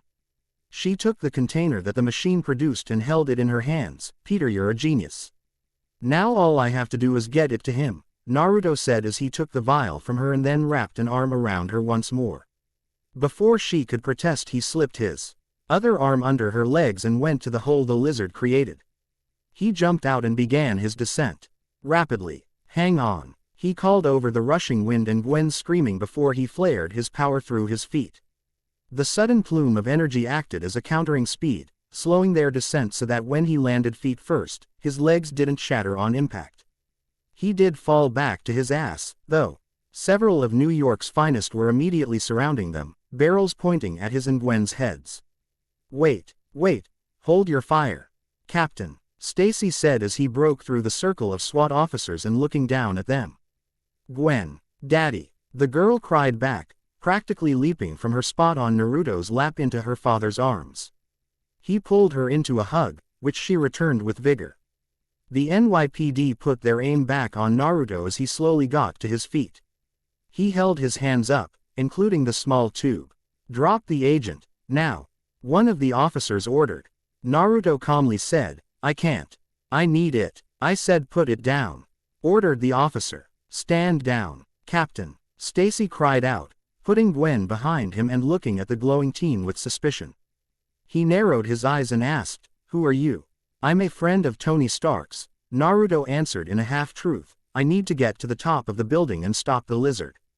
Captain, Stacy and Naruto held their gaze into the other's eyes, glowing golden staring into hardened blue before Stacy relaxed and nodded. He released Gwen and went to his car, grabbing a shotgun before coming back to stand in front of Naruto. He held the shotgun in both hands before announcing, Not without me you're not. Captain, Daddy, no, Gwen pleaded while the NYPD SWAT looked at their superior in surprise. Last time I stood idly by while a bunch of aliens threatened my city, Captain, Stacy said with a determined gleam in his eye. I'm not letting it happen again. You're either taking me with you, or I'm placing you under arrest for obstructing the law. It would never stick, Naruto said with a frown. I might be an alien, myself. Okay, new bargain, the police captain said before cocking his shotgun and aiming at Naruto's chest. Yo. You take me with you or I put a round of bullets in your chest. Naruto stared him in the eyes and asked, You're willing to shoot me, just to fight a monster? I'm going to shoot you to save my city, corrected Captain Stacy. Gwen grabbed his arm and tried to pull him away. Daddy please, he can handle it with Spider-Man, don't do this, please. She pleaded before he shook her off. Put her in a car and get her out of here. Captain Stacy ordered 2 of his men, who complied and dragged the pleading girl away from her father. The police captain put the barrel of the shotgun right at the GL. His EYs narrowed while Naruto's own heartbeat began to race. Take me with you or see if you survive a gunshot point blank. Your choice, repeated the man. I can't believe you put a shotgun to my face, Naruto said as he and Captain Stacy flew towards the top of the Oscorp Tower. I still can't believe you're Nicholas Stark, the police captain shouted over the wind. How'd you get so good at flying without us noticing? I learned from Tony, Naruto answered before they came up on the lizard strangling an unmasked Spider-Man. Naruto looked worriedly at Captain Stacy. The man looked back and grinned. Boy, you kids are having more fun than I ever did in high school, huh? He asked. Naruto chuckled as they landed just behind the lizard. The reptilian bio-terrorist raised a claw and cried out in victory, You're always alone. He's not alone now, Captain Stacy called out after firing a shotgun round and blowing the nitrogen hose free. Peter grabbed the hose and shoved it in the lizard's face, then aiming it at the tail, shattering it and freeing himself. He rolled to Naruto and Captain Stacy's side, giving the 2 free rein to fire bullets and the concussive force of power cosmic at the partially frozen lizard. Naruto reached into his pocket and handed Peter the antidote, gift from your girlfriend. Thanks, Peter said before running towards the tower where the lizard set up shop. Captain Stacy looked at Naruto after firing another shot at the lizard. Girlfriend? He asked. Naruto rolled his glowing eyes. You can threaten him later, the teen said before pressing his attack and shooting the tanks of nitrogen, exploding them when the lizard fell in from the force of Captain Stacy's shot. Naruto and Captain Stacy stood on the edge, continuing to fire shots into the hole. When Captain Stacy ran out of ammo, they stopped and peered into the pool. Think he's dead? I mean, he should be dead, right? Naruto asked the police captain. His answer came in the form of a broken tank of nitrogen, sending him back to the roof a good few feet away. Captain Stacy turned and shot the partially frozen hand of the lizard as he started to climb out of the pool of nitrogen. Captain Stacy cocked his hotgun once again, aiming at the monster's head.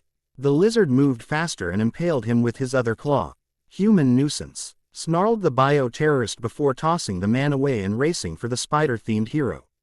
Naruto pushed the tank of nitrogen off of him and raced to Captain Stacy's side. He put his hand over the wound, making the police captain cry out in pain. Naruto's jaw clenched and his emissive eyes narrowed. Flashes of a dead teenager that used ice went through his head. I'm not going to lose him, thought the cosmic-powered teen. He slipped his arms under Captain Stacy's legs and back, standing with the man's in his hold. He ran towards the edge and forced more power cosmic through his feet, shooting up into the sky at the same time as a bright blue canister. He flew towards the ground with his friend's girlfriend's father in his arms. He landed the same way as he did with Gwen, though this time he had a few more cracks upon impact and he had managed to stay upright. He ushed over to the nearest paramedic and said, Stop gawking at the sky and save this man. He's been impaled through the gut and is losing blood. Oh, shit, put him in here. The paramedic replied, before he and his partner started to dive into medical jargon that flew over Naruto's head. He heard several screams from people who hadn't been evacuated yet and looked up to see the tower Peter was limbing start to fall towards the ground.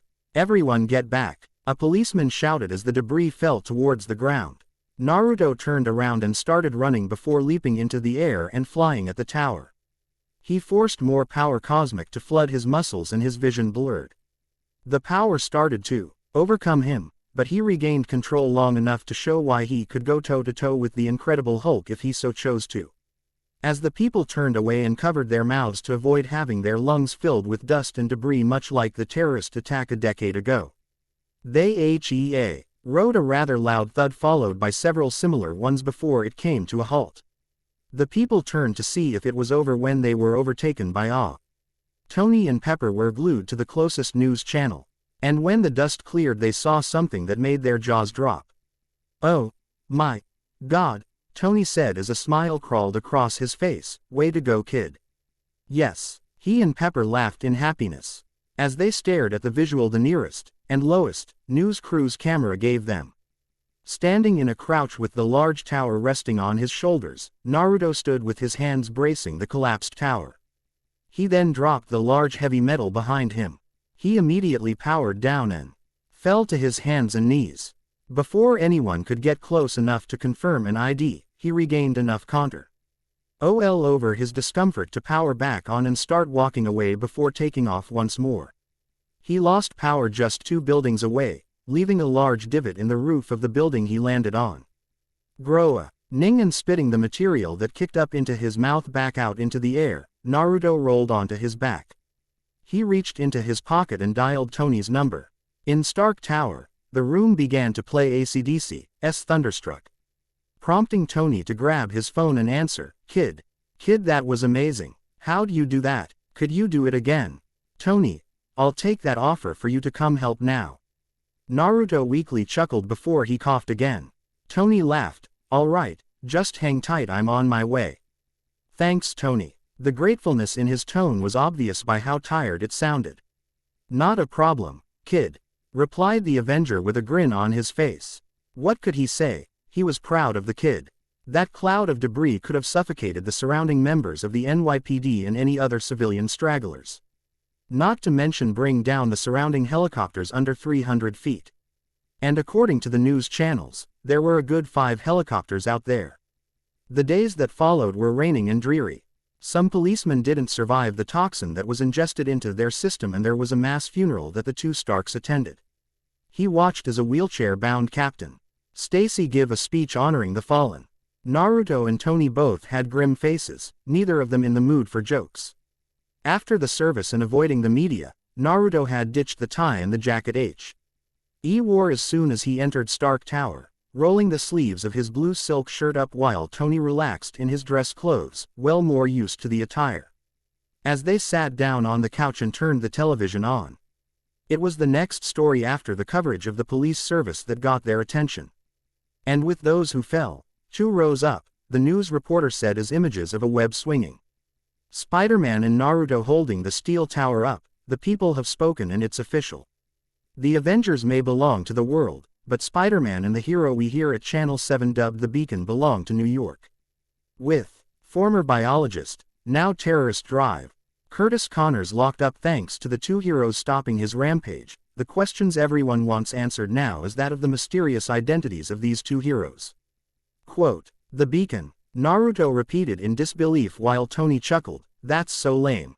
"Hey, it's better than glowworm," Tony joked before patting the teen on the shoulder. "Ah, come on. You're a beacon of hope. It fits." "Well, what about Maelstrom? Oh, or Cosmic Man?" Naruto asked, getting a laugh from his adoptive father. "What?" "Listen, kid, the heroes don't get to name themselves," Tony explained as he picked up his drink. "That's the media's job. Hell, the only one who thought up Thor was his dad. How the media got that much information I'll never know. Listen, it's not the name. It's the person who bears it. You get it?" "Yeah, I guess, but goddamn, that's the dumbest name I've ever heard," swore Naruto witted and took another sip of his drink. "Oh, trust me, it could always be worse," mumbled the Avenger. The artificial butler broke the duo's bonding time as he spoke up. "Pardon me, sirs, but Captain Stacy, his daughter and Mr. Parker are at the front desk," Jarvis said. "Give them clearance to come up," Tony said, "and remind me to call Bruce after they leave." "Why, miss your Avenger buddy?" Naruto teased as he grabbed his own can of cola. "No, I need to make sure he'll be fine watching you while Pepper and I go back to LA for a bit," Tony casually answered, making Naruto choke on his drink. "You got me a babysitter?" the blonde asked with wide eyes. Tony smirked at him. "If you're gonna play the hero, I need someone responsible to watch you so Fury doesn't come knocking, the older Stark shot back. The not private elevator dinged and D opened to reveal the 3 guests wearing visitor badges. Tony and Naruto both stood up, the blonde hopping over the couch to shake George Stacy's hand, hug a happy Gwen back and bro hug a slightly bruised Peter. Ah, Captain Stacy, Mr. Parker, and, I'm sorry, Gwen was it. Tony greeted with a handshake as he followed his adopted son to the guests. He then pointed at the badges on their clothes. Take those off, I know you're safe. If you weren't, well, the kid could kick your ass 6 ways from Sunday. The group of 5 moved to the center of the room, with Gwen and Peter sitting on the couch and Captain Stacy rolling up next to them. Naruto plopped down next to his friend and Tony took a seat in the chair next to him. Looking at Naruto with a smile, Captain Stacy said, if it weren't for you, son, I'd be a dead man now. You have my thanks for saving my life, both you and Peter have my eternal gratitude for saving my city. That being said, I should have you both arrested for vigilantism. Hi, yeah. Big time vigilante right here, Tony interjected. I'd arrest you too if you weren't untouchable, Captain Stacy shot back before looking at the 2 boys. They however, aren't. Dad, Gwen admonished, to which he waved her off. I know, I'm a cop. It's my job to uphold the law and ensure justice is delivered, the police captain continued, but maybe us boys in Blue Sea old use a little hand every now and then. Officially, the NYPD are going to investigate any situations involving Spider-Man or the Beacon. Oh come on, complained the blonde as he covered his eyes in shame. Tony laughed at the teen's embarrassment while the other 3 stared at him in surprise. Tony then looked at Peter. So, how's the amazing Spider-Man holding up? I'm in pain. Lots and lots of pain. Peter admitted before glowering at Naruto. How are you standing up like you didn't just get hit by 7 trucks? I've got a healing factor from my powers. I think Connor's broke my back twice last night and all I have to show for it is a bruise the size of my fist, Naruto said with a grin. Wanna trade? I'll take Spider-Man over Beacon any day. The end. I hope you enjoyed this episode. Remember to subscribe and like this video. See you in the next video.